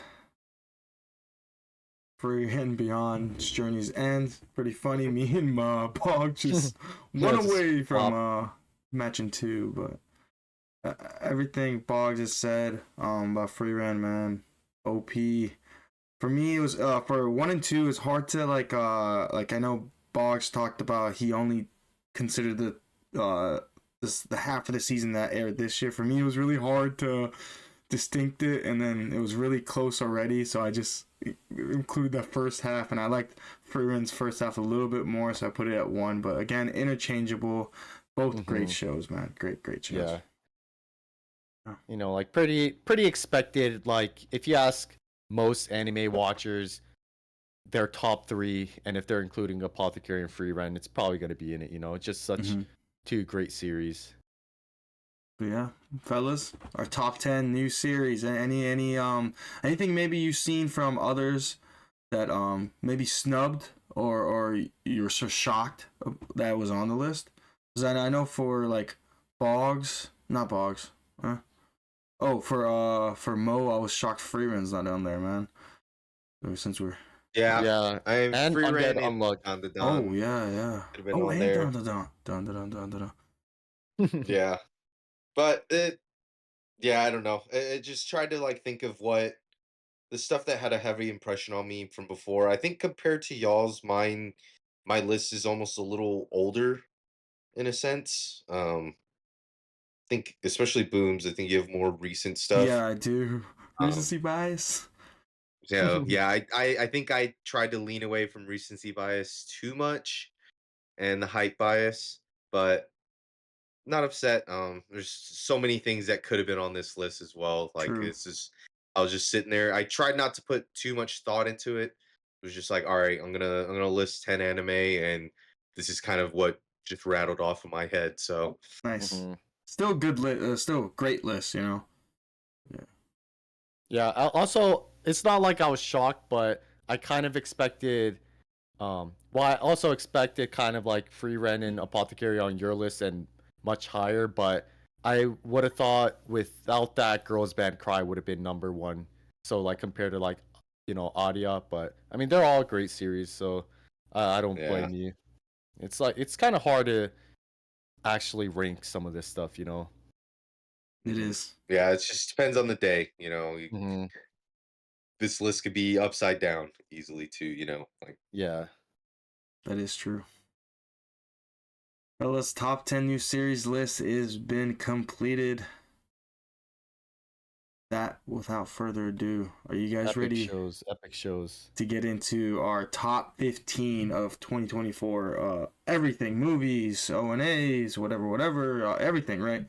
Mangas. Absolutely. Would I flip you guys out? Hey, we're doing mangas. I included some mangas, but yeah, let's get into it. And just before we start too, more than likely, the same shows might overlap, right, from the top 10 new series. So we can be quick if we already talked about it, right? If you want to add something, but don't feel afraid to just name it and then move on. You know what I mean? Just because we have talked about it, but yeah. At least speaking for myself, knowing and in more detail, we probably talked about it in the actual season it aired. So yep. But yeah, without further ado, I guess I can go first this time. My 15th spot for my top 15 favorite animes 2024 is Dungeon People. Enjoy the show, man. Very nice. Talked about it already. Nice. We all decided Dungeon Show of the Year, so we'll just breeze past this. Let's see. Boggs, here we go. Oshinoko's second season.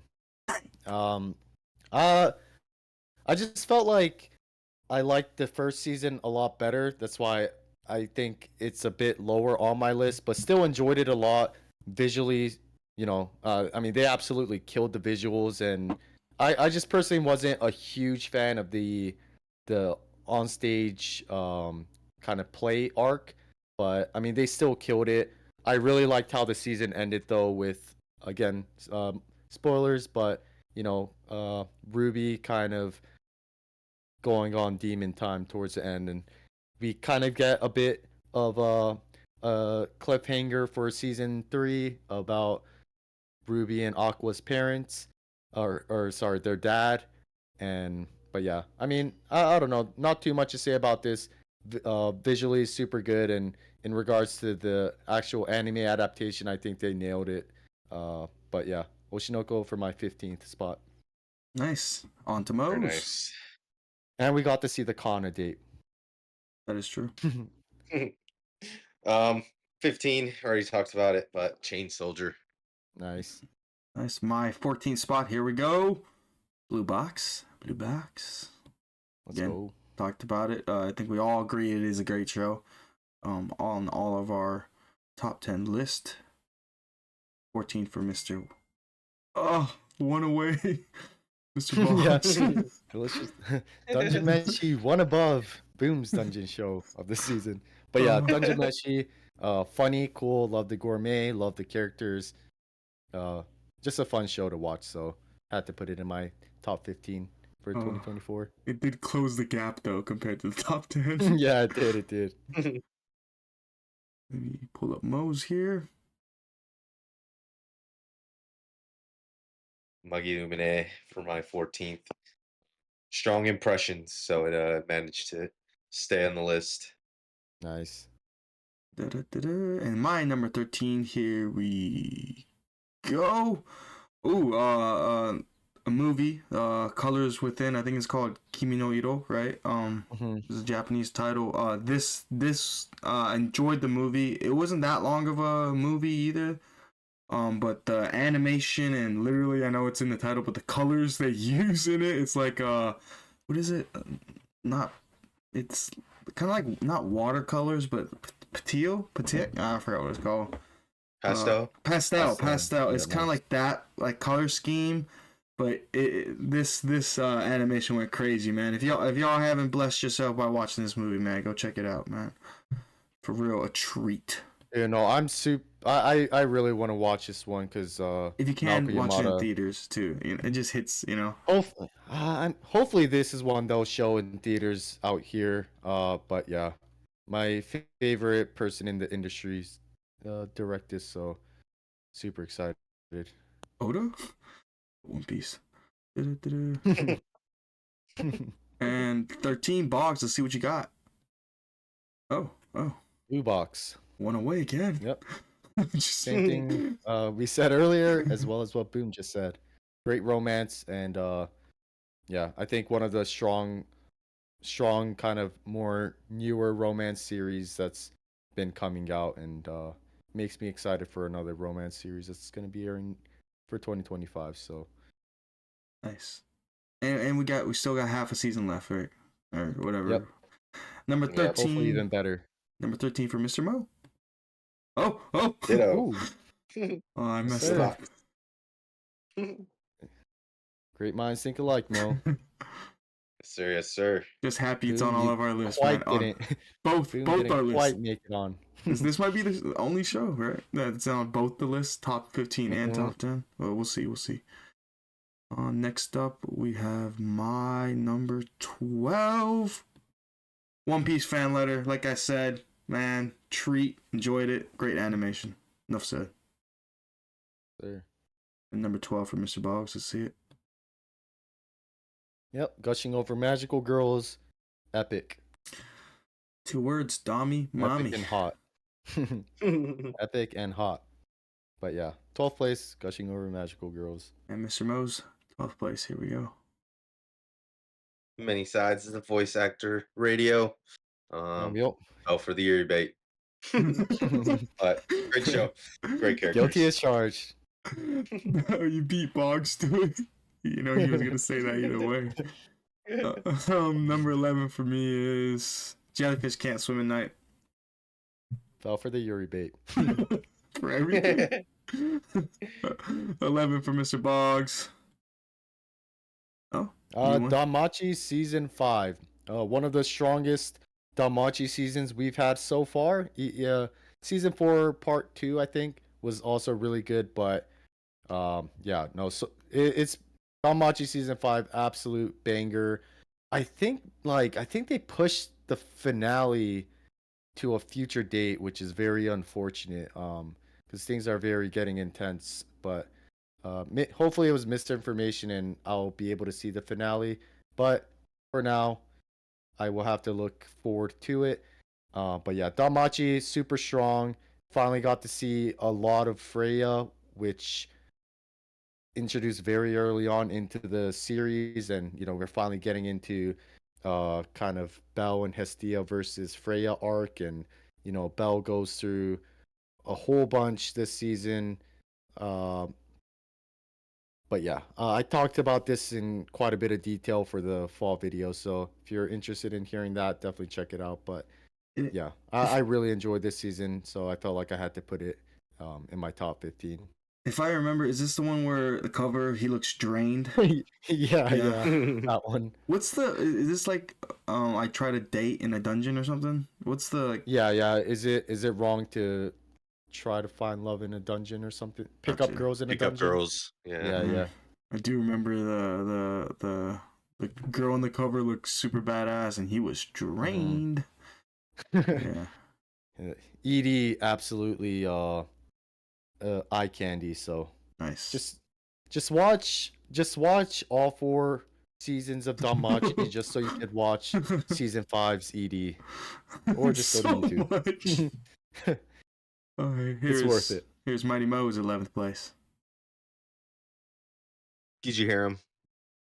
Enough said. There we go. Voice actors. And number 10 for Mr. Boom. Another new one to the list. Great movie. Look Back, man. Absolutely enjoyed it, man. Yeah, I mean, emotional roller coaster.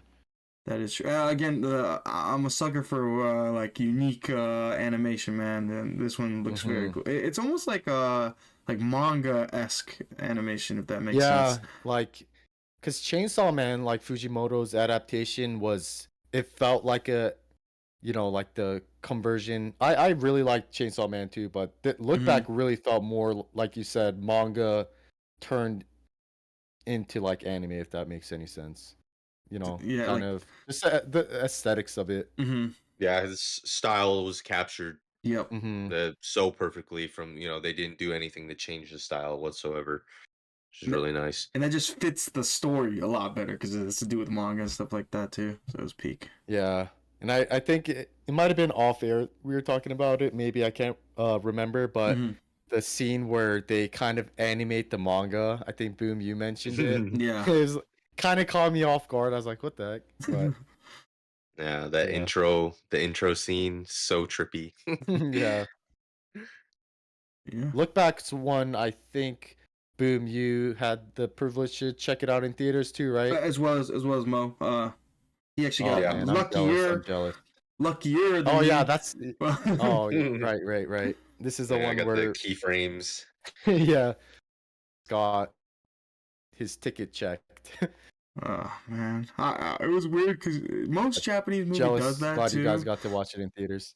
and I was just waiting for them to give me something, man. Give me 30 and just Like confirm because us, or Mo was just like, "Did you walk in the get this?" theater, man. Find your seat. Yeah, but yeah, great movie. If you haven't watched it, once again, go check it out. Number 10 for Boggs. Ooh, ReZero season 3. I feel like I think Mo might have probably expected me to put it a bit higher, but I really loved season 3 so far.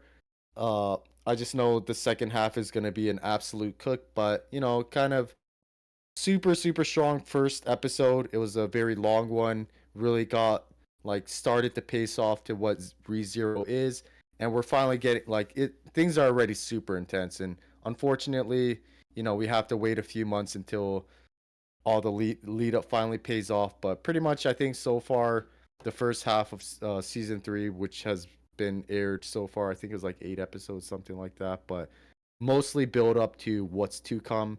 So I just kind of didn't put it as high just because of that. But still, really good. I enjoyed it. Hopefully, we get to see Reinhardt absolutely go ham. But it's super nice to see all the archbishops because yeah, it's pretty intense just knowing that there's, I think like I don't know, five archbishops.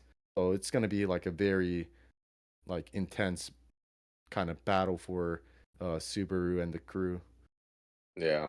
Especially we haven't seen any main characters or like important side characters die yet either. That some Yeah, tragic things have happened, but nobody's died yet. So I mean, I think like the stakes are really going to pick up from this point on, and we might lose some very well loved characters yeah, moving dude, forward. that's what I'm worried about. But Yeah. but if it is at the cost of saving Rem, then it'll all be worth it.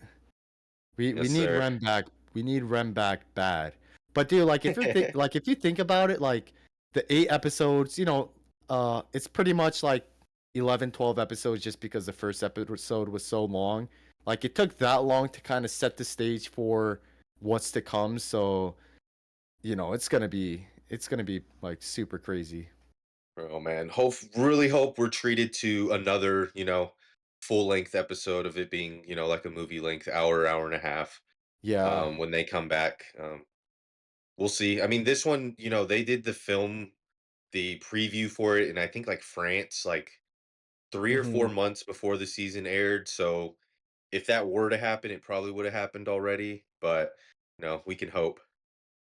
Yeah. Yeah, that's actually a good point.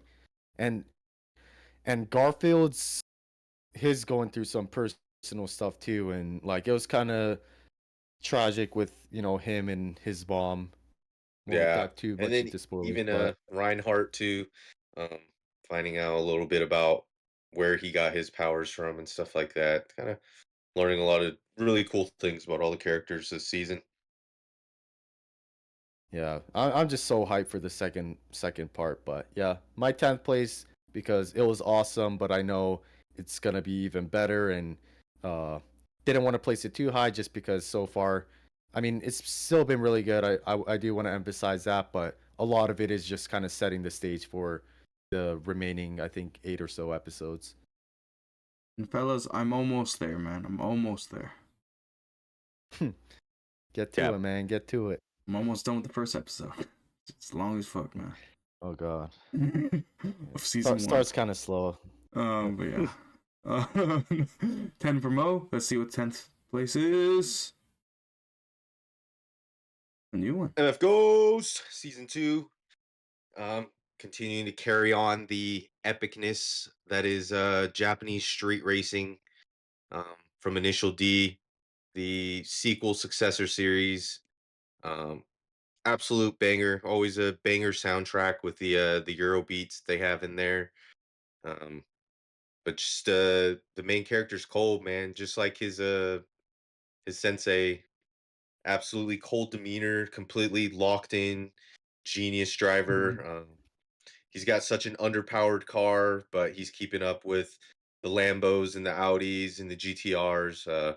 Just a absolute master of his craft. So excited to see how he continues to do in the MF Grand Prix um, season. I didn't watch the last episode yet, but it left on a pretty serious handicap for him. So we'll see how he fights through that and how it carries on into season 3. But absolutely love this. If you have any interest, if you were a big fan of Initial D and you were kind of wary about getting into this series, don't be. It's just as awesome as the original. Mainly focus on the main character and the driving, but there's a little bit of romance mixed in there as well. With the his host family's daughter who has a pretty big crush on him. So Also, yeah. is this something that as a someone like me who hasn't seen Initial D could just jump into? Obviously, there's Oh gonna be yeah. fan service for. Okay, okay, cool. Yeah. There's like little callbacks.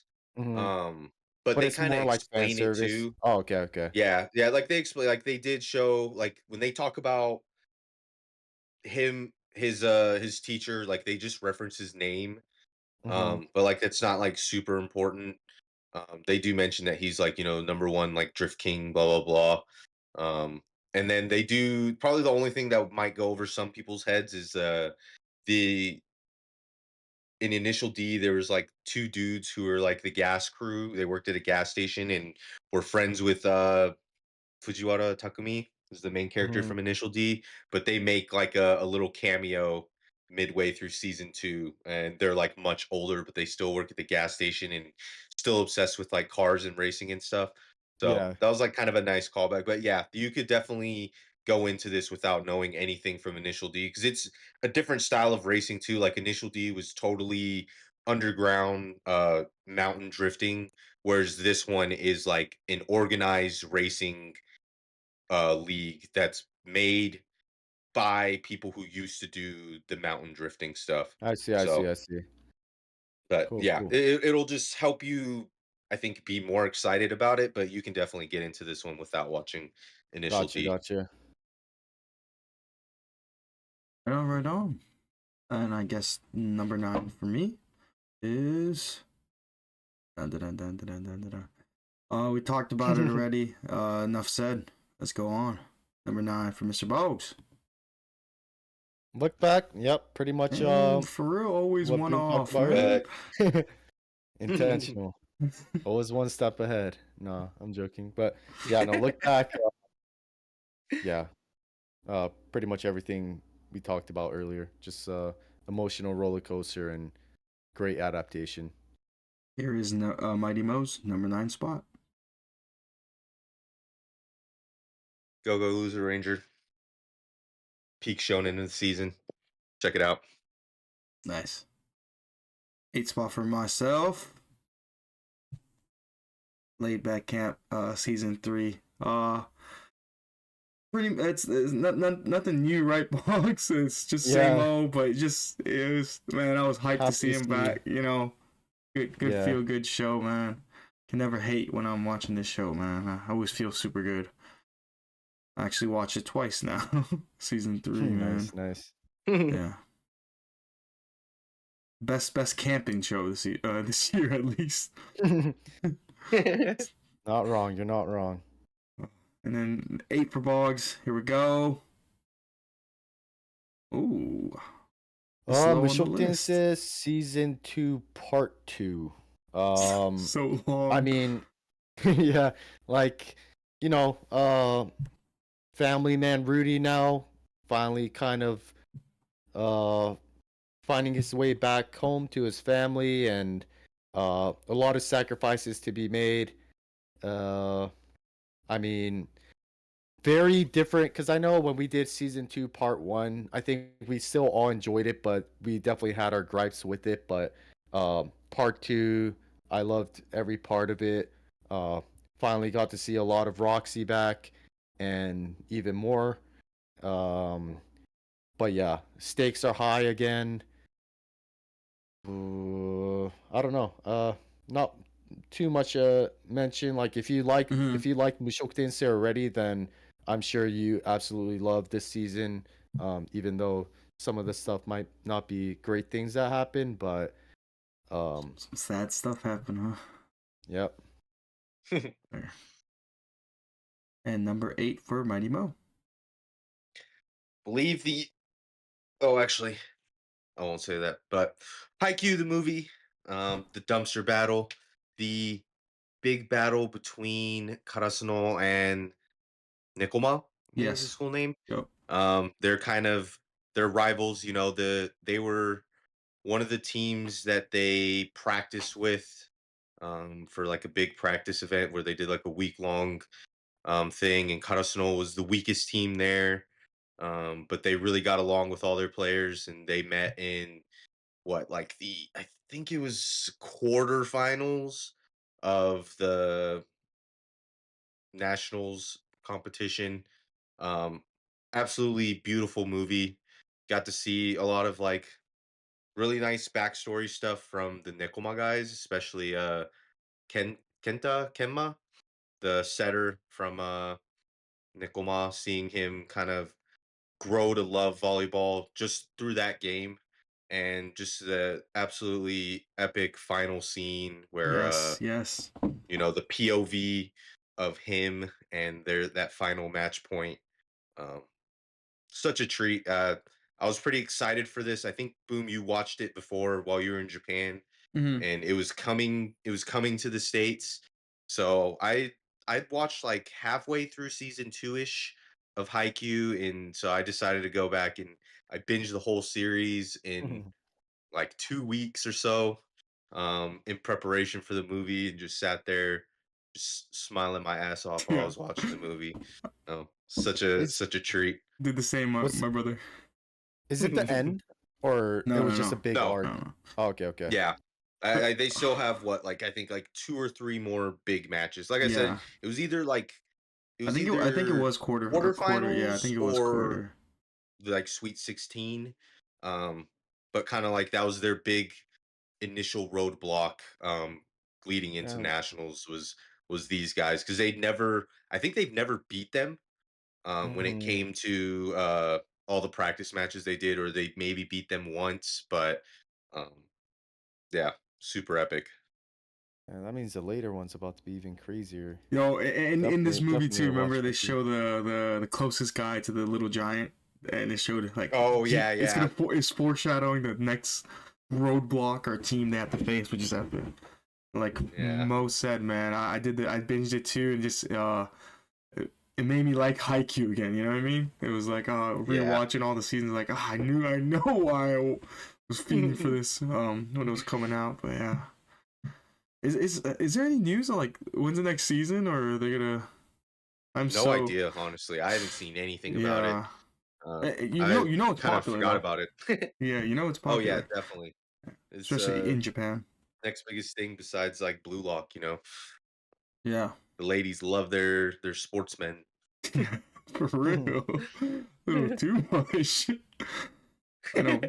But this one's not as much fan service as Blue Lock. It's Yeah, a little bit more wholesome, a lot of great comedy in it, which is what I love.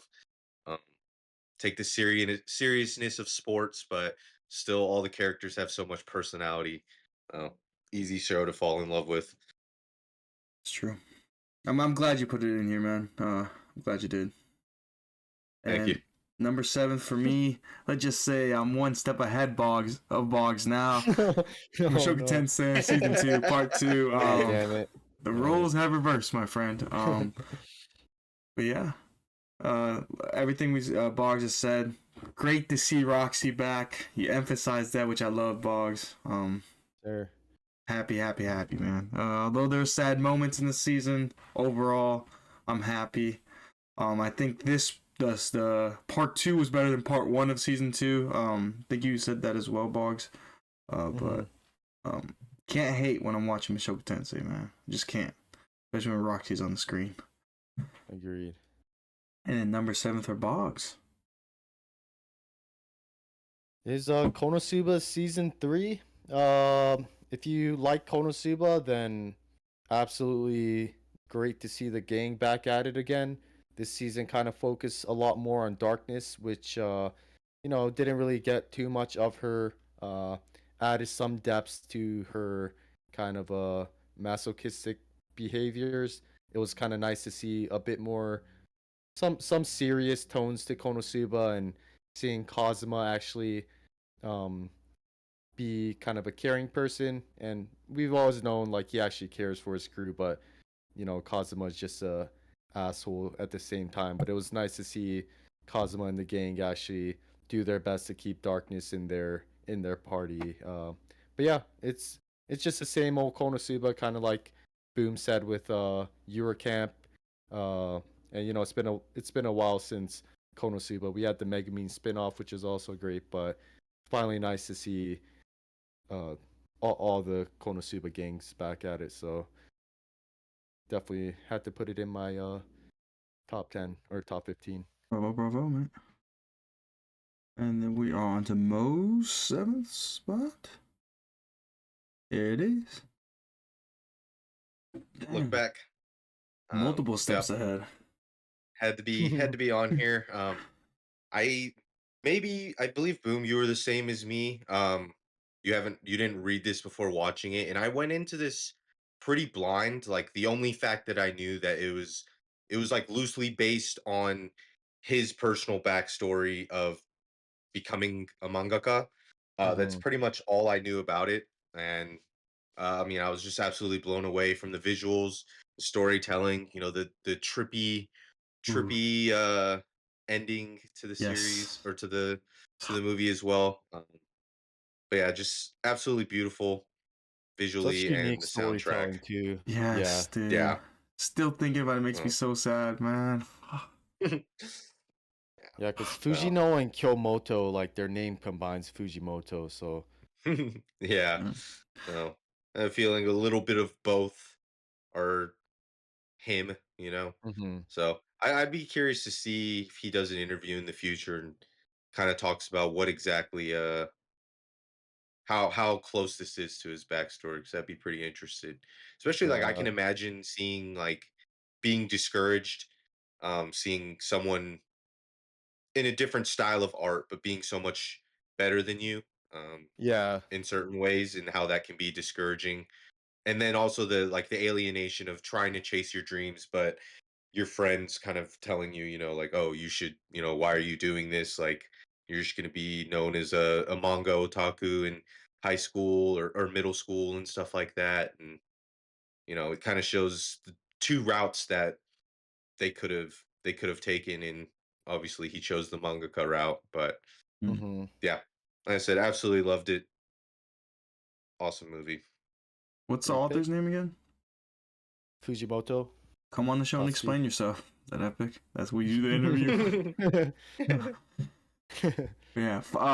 We all have it on our list. Fire pick Mo. Steps ahead of us. Both me and Boggs. Yeah. Yep. I think our second anime so far that all three of us have Yep. now. So far. Yep. And in 6th place for me, Beastars final season. I should have put part 1 of final season, right? Yeah. So it's not done yet. Hopefully soonish. I don't know if there's it's sometime in 2025, but similar to Layback Camp and how Boggs was saying at Konosuba, man, I was just so hyped, man. I'm kind of happy that it's not just I think it was like 9 to 12. I forgot how many episodes there are. I think it was 12 actually. It's not finished because the more Yeah, I can something to get, look I'm forward to. happier with. It just hmm and it was clutch because it wasn't weekly. If that makes sense. It's Netflix, so they dropped it all at once. that's cool, so you can just not stream it, binge it, but Yeah. it did cause me to get behind a few things, few seasons. But I was happy. I know I talked about it a bit on the fall 2024 episode too. Just glad to have Legoshi back, and just now we have like the true villain, and he's in the series, and he's the best final boss, if that makes sense. The topic, I don't want to spoil it for you two or anybody else too, but the topics they talk about, and like the what the character struggles through in the whole entire series, and the main final boss embodies that too. So if he beats the final boss, he's like bettering himself, if that makes sense. But it's hard to explain, but it's a fire show, man. I'm just happy it's this is one I know that you absolutely love this series, and so definitely one I do plan on checking out. I'll probably binge it so just in time for the final.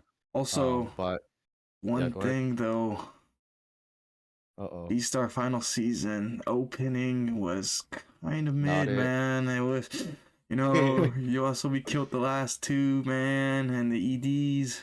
The ED for this one's good still, but man, I was expecting more, man. But the opening visuals were, I would say, probably, no, it was good. It was good. It wasn't the best of Beastars. I was about to say, but it was like kind of reminded me of Spy Family, like a lot of things moving and just like kind of jiggy, But well, hopefully, final season part 2 just tops everything off. Yeah. And they just need to finish off Beastars so that Studio Orange could get back to Land of the Lustrous, the more important series. JK. Sorry. You finished? Silence. Yeah, my bad. Boom just wrote your name in his death note there. Yeah. Well, Mo, me and you want to finish the rest of this? Just keep my thing blurred. Keep my thing blacked out. All right, let's see Boggs' number 6 pick. It might be Beastars. Nah. Surprise. Surprise. Yeah, so 6th place, Yatagarasu, talked about it in the top 10, even though it was described atrociously. Just check it out, please. Check it out. Second half, not as good, but I still enjoyed the second part a lot. But yeah, the entire build-up of the first half leading to episodes 12 and 13 is absolutely masterfully done. So definitely one show that I kind of want to put on people's radar and bring from like a hidden gem to a gem, I guess. I don't know. Check it out. Great series. Will do, mate. Will do. Number 6 for Mr. Mighty Mo. Ooh. Dangers in My Heart, season 2. Such an amazing show. So wholesome. So cute. Anna's great. Kotaro's great. It's really nice seeing his character development over the 2 seasons, being from such a almost a incel type boy to growing and making friends, going outside, and all the way to the point of confessing to Anna, seeing their relationship grow. This is so cute. So peak, getting over his insecurities. Like, I thought season 1 was good, but holy shit, man, season 2 like was so much better. Also, and season 1 was so good too. Yes. The other characters in the show too are good, man. Shout out to the bald dude. I love Anna's dad too. Yes, and even the mom, dude. I love that whole episode, dude. And speaking of episodes, I like the ending of every episode. It was like that's when you show the episode's name. Yeah, that was dude, and they always use a certain sound when they did it, like a little slow song. And it almost felt like kind of like so a silent voice-esque kind of music playing when they show that. But dude, this season, like season 2 for Dangers in My Heart, like every episode was an absolute banger and like made you feel so happy, Yeah, and at the end, it was a great end, but also just the way they ended it, that there's gonna be season 3, you know what I mean? Hopefully. And The opening for this, man. Whew, the visuals Dude, and the I know song when was they're peak, dancing man. in the Yeah, gymnasium. yes, dude. In sync, Dude, right? so dope. Oh my gosh. Mo, I'm happy it's on Yeah, the dude. list, man. I'm happy it's on the list. Yeah. Had to be, man. Plus one. Had to be. Mm, Peak romance, man. Peak romance. happy it's on the list, but disappointed on the number where it is on the list, man.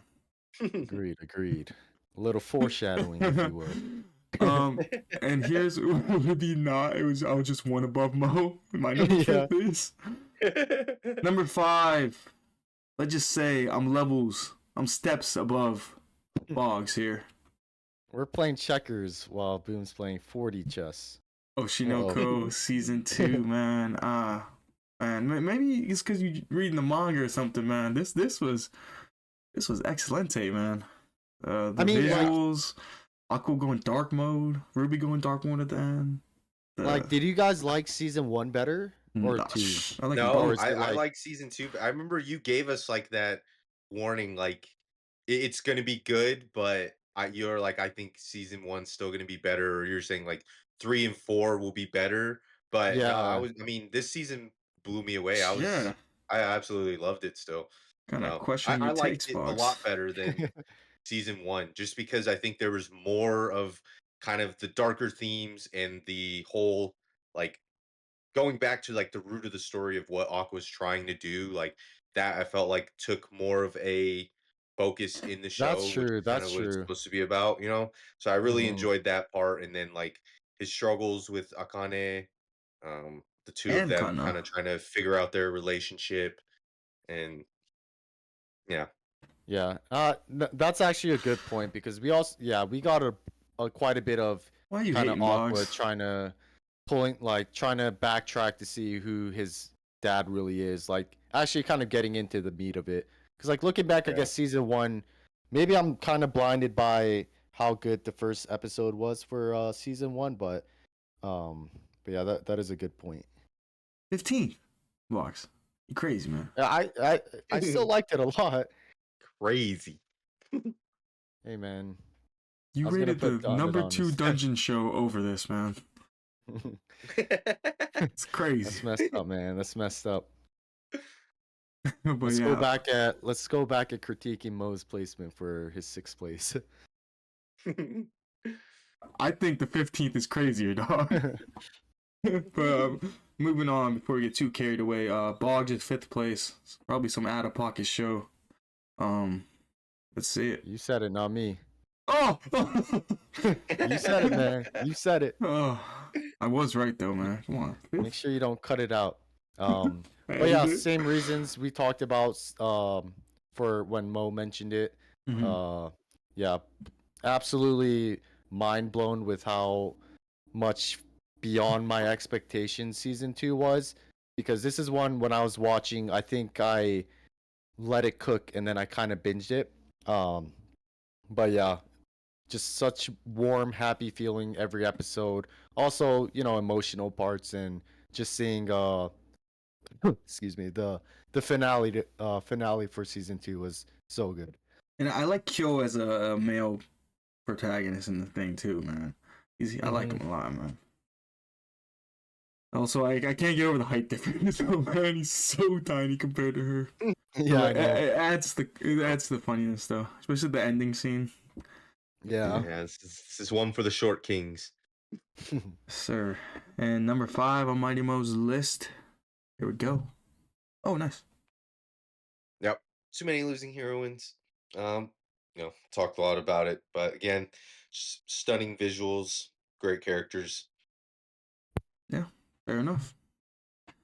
Here's the number. We're in the top 4, cracking into that top 4. My number 4th place is Dead Demon Destruction. Talked about it earlier, man. Peek, go watch it. Enough said. Also, OP, ED, both absolute bangers. And the voice actor. Did I mention it again? Mhm. Well, let's see what you The put two it. main characters are the 2 singers. Let's see what you put for number 4, man. Yeah. See what you got into. See some stuff. Yep. All right, enough said. Monogatari series, off in Monster Season. Honestly, I wanted to put this in second place, but I've I think top 5 is become like stepping into second to fifth place is stepping into interchangeable territory for me. But yeah, it's also been a while since Monogatari series. So as a Monogatari fan, it's super nice to be able to see some new content again. And yeah, uh, I mean, not much to say. I mean, it was absolute peak. We finally got introduced to Deathtopia, so that was good. And even the first arc, just seeing Nadeko and Yotsugi kind of unexpected duo kind of do their thing was just super fun to watch, and definitely looking forward to more Monogatari series coming. And yeah, Studio Shaft definitely cooked and maintained what makes Monogatari series, the anime, great. But yeah, Bravo, hats off for you, brother. peak Very fiction. nice. Mo, let's see what your number 4th place is, man. Ooh. 3-0. Nice. All the same reasons Boggs and I talked about. I think I still gave it some room to grow like he did, but absolutely amazing comeback after I think what 4 years, 5 years since the previous season came out. Amelia, absolutely peak heroine.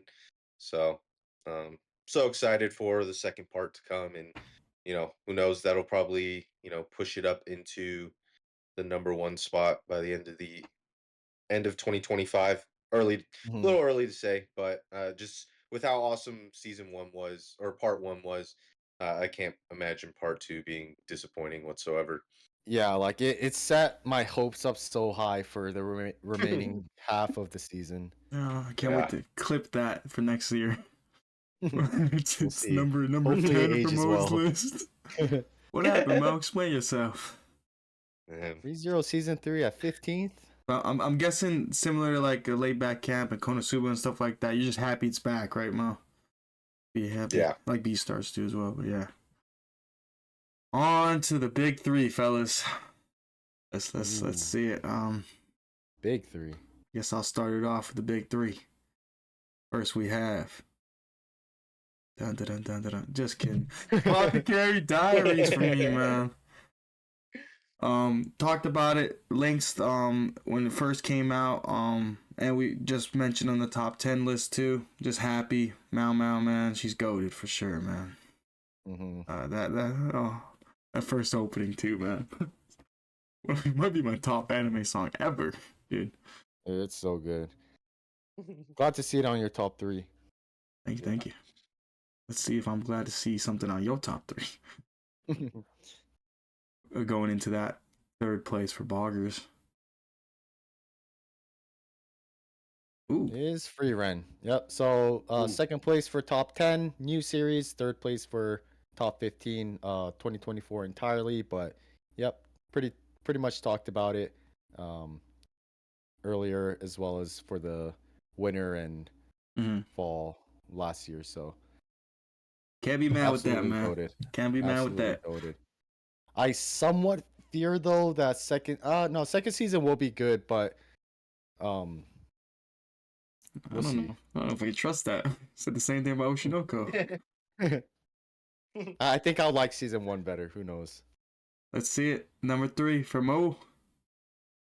Steps and levels ahead of both of y'all. Oh, man's both. He was level head the whole time. 5D chess. For real. We got so much from Akane that That's why that really put it over the top for me. I'm a big Akane fan. Love the long hair too, man. Oh yeah, man, long hair is such a huge upgrade. And her character the white in the play. hair, Yes. yeah, the white hair in the play. Such a elegant character in that.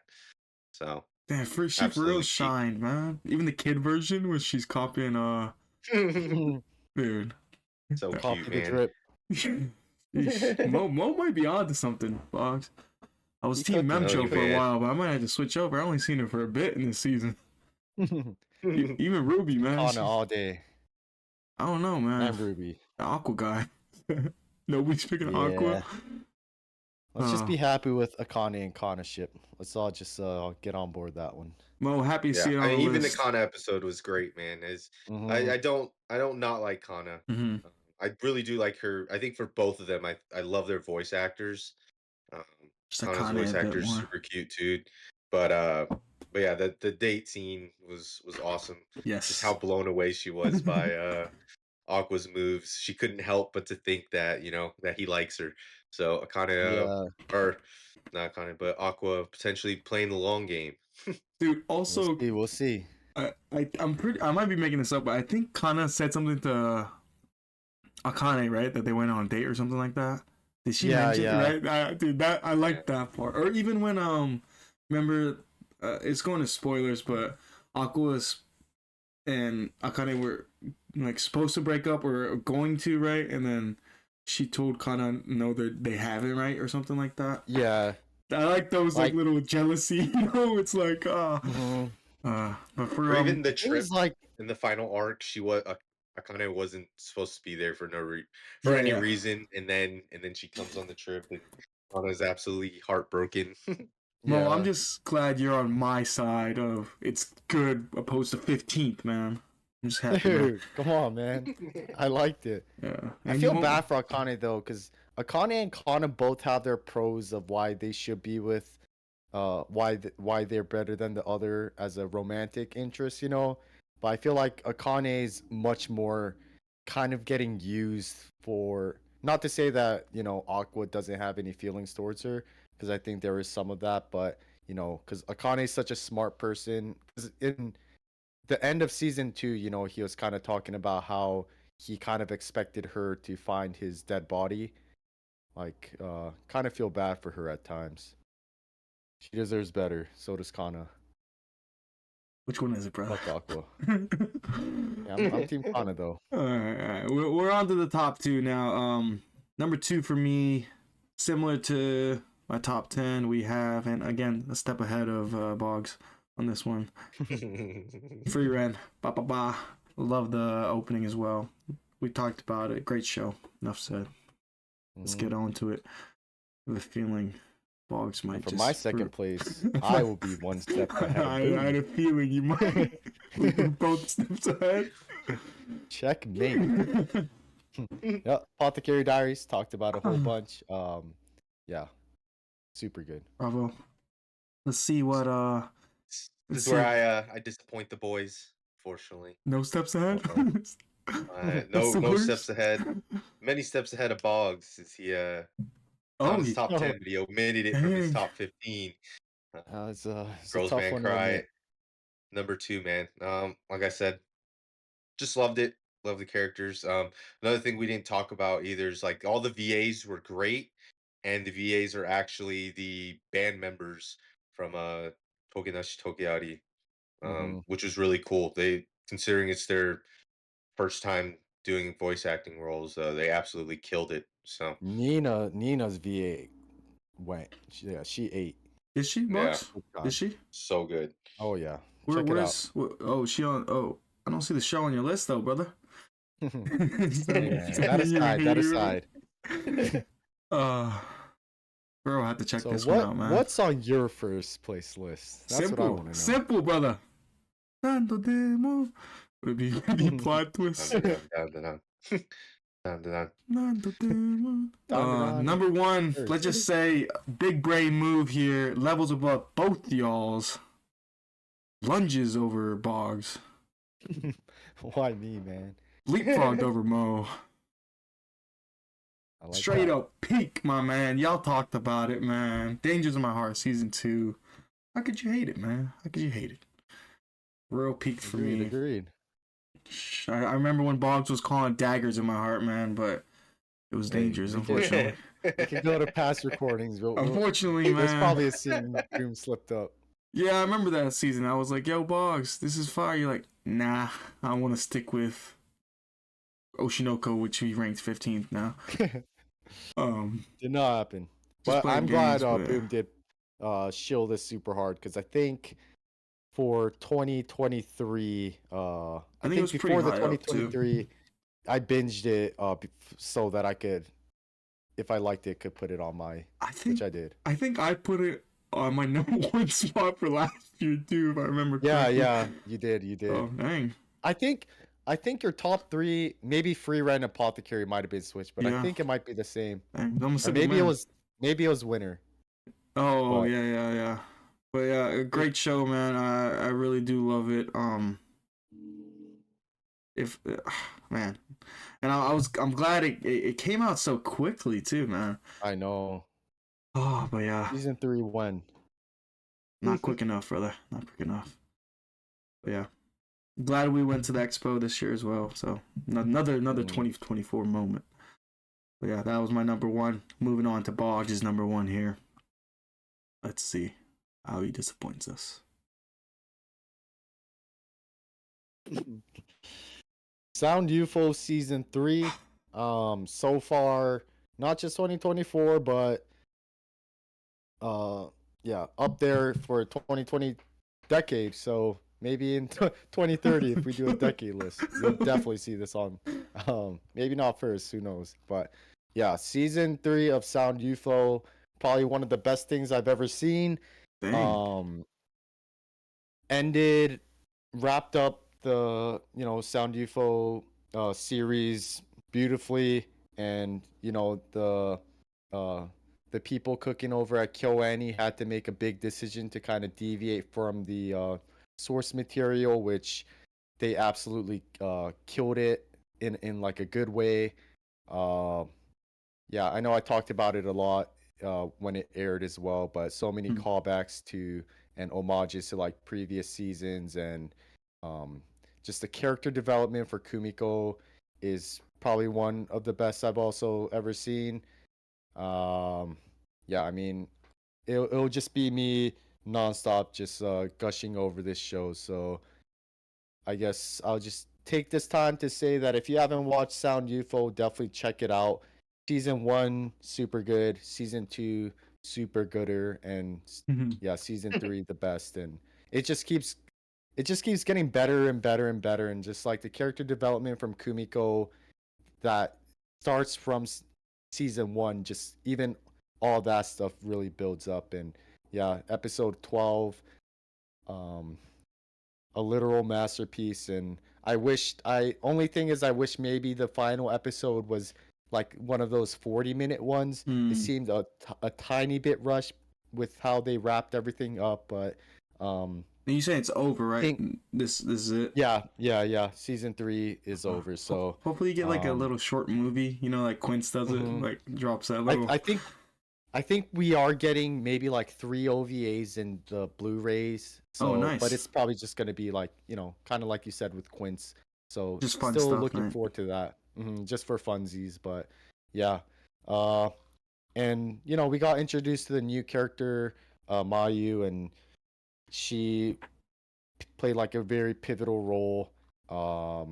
And yeah, I mean, just all the characters in this absolutely peak. Yeah, check out season 1, check out season 2, and then the movie, and then season 3, and then hop on board the Sound UFO train. Absolute peak. First Bravo, place. Man. I'm glad you enjoyed it, and I'm glad you got your piece, man. Thank you, mate. It's gone forever. And last but not least, Mo, your first pick. Let's see what you got here. Same as my top 10. Got Alia. Oh, nice. Sometimes hides her feelings in Russian. More than anything, just absolutely love the character design of Alia, as well as her personality. So you can see for most of my list, the wife who's carried hard for me this year. Now that you mention it. Oh, yeah. Starting to see a pattern here. Fellas, 2024, man. Wrapped it up. Anything you guys want to say before I show the Peeps top 10 anime list? Oh yeah, there's still that too, huh? Yeah, and this one I didn't cover up. You're gonna see all at once, and how we got this is just giving a point value for every place to figure out what our cumulative top 10 2024 anime were. Gotcha. Also, I guess the only thing worth mentioning is that I think the new shows that made it onto 15 just kind of says a lot, because it's kind of hard to compete with sequels, because if you're going out of your way to watch a sequel, that means you're entering a series that you already like, so That is I true. feel like yeah. any new series that you see on this is definitely worth watching if it's your genre and kind of your thing. So definitely, if you liked what we said, check out some of the series you might have not seen yet. True. Fellas, are you ready to see it? I'm excited. Do it. This is the Annie Peeps top 10 series. To the right is the rules and stuff like that we followed. First we have, or I guess number 10 place, we do have Girls Bang Cry. Number 9 we have Sound UFO season 3. Number 8, Russian Girl. That's too much to say, man. Number 7, we do have ReZero season 3, and then just a disclaimer: 10 through 7, or no, 7 through 9, I believe, were all tied, and I see. Yeah, okay. just, so 10 points. Yeah, just didn't. I just made it random. Same with 5 and 6. Look Back and Mushoku Tensei season 2 part 2, and then at the 4th place we did have Oshinoko season 2. And then again with Free Rent and Apothecary Diaries, because me and Boggs did like second and third, they were a tie. So just went on random order.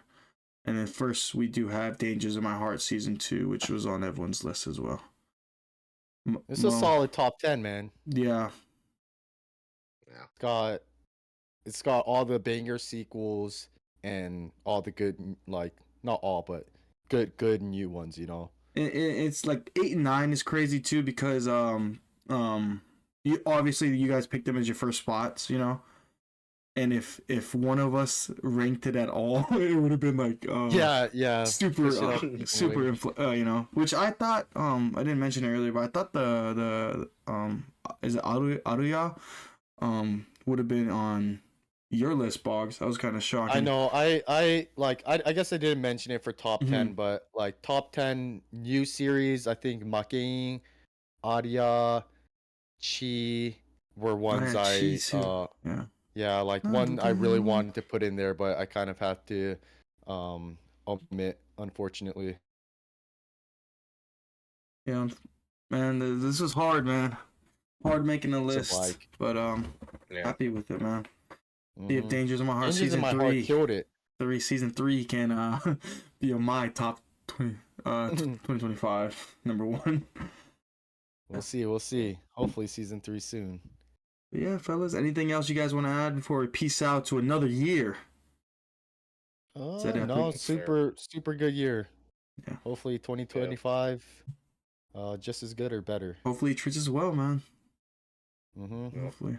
We'll be watching some of y'all's top 10 and top 15s, They're on your list, speaks volumes to the quality of the show, so looking forward to adding those to my list. Gushing over magical girls, cough cough. Well said, Mo. Well said. But yeah, thank you for watching. Make sure to like, comment, and subscribe. Tell us down below what your top 3 favorite shows were this season. Or this year, excuse me. Other than that, peace out. See ya. Later.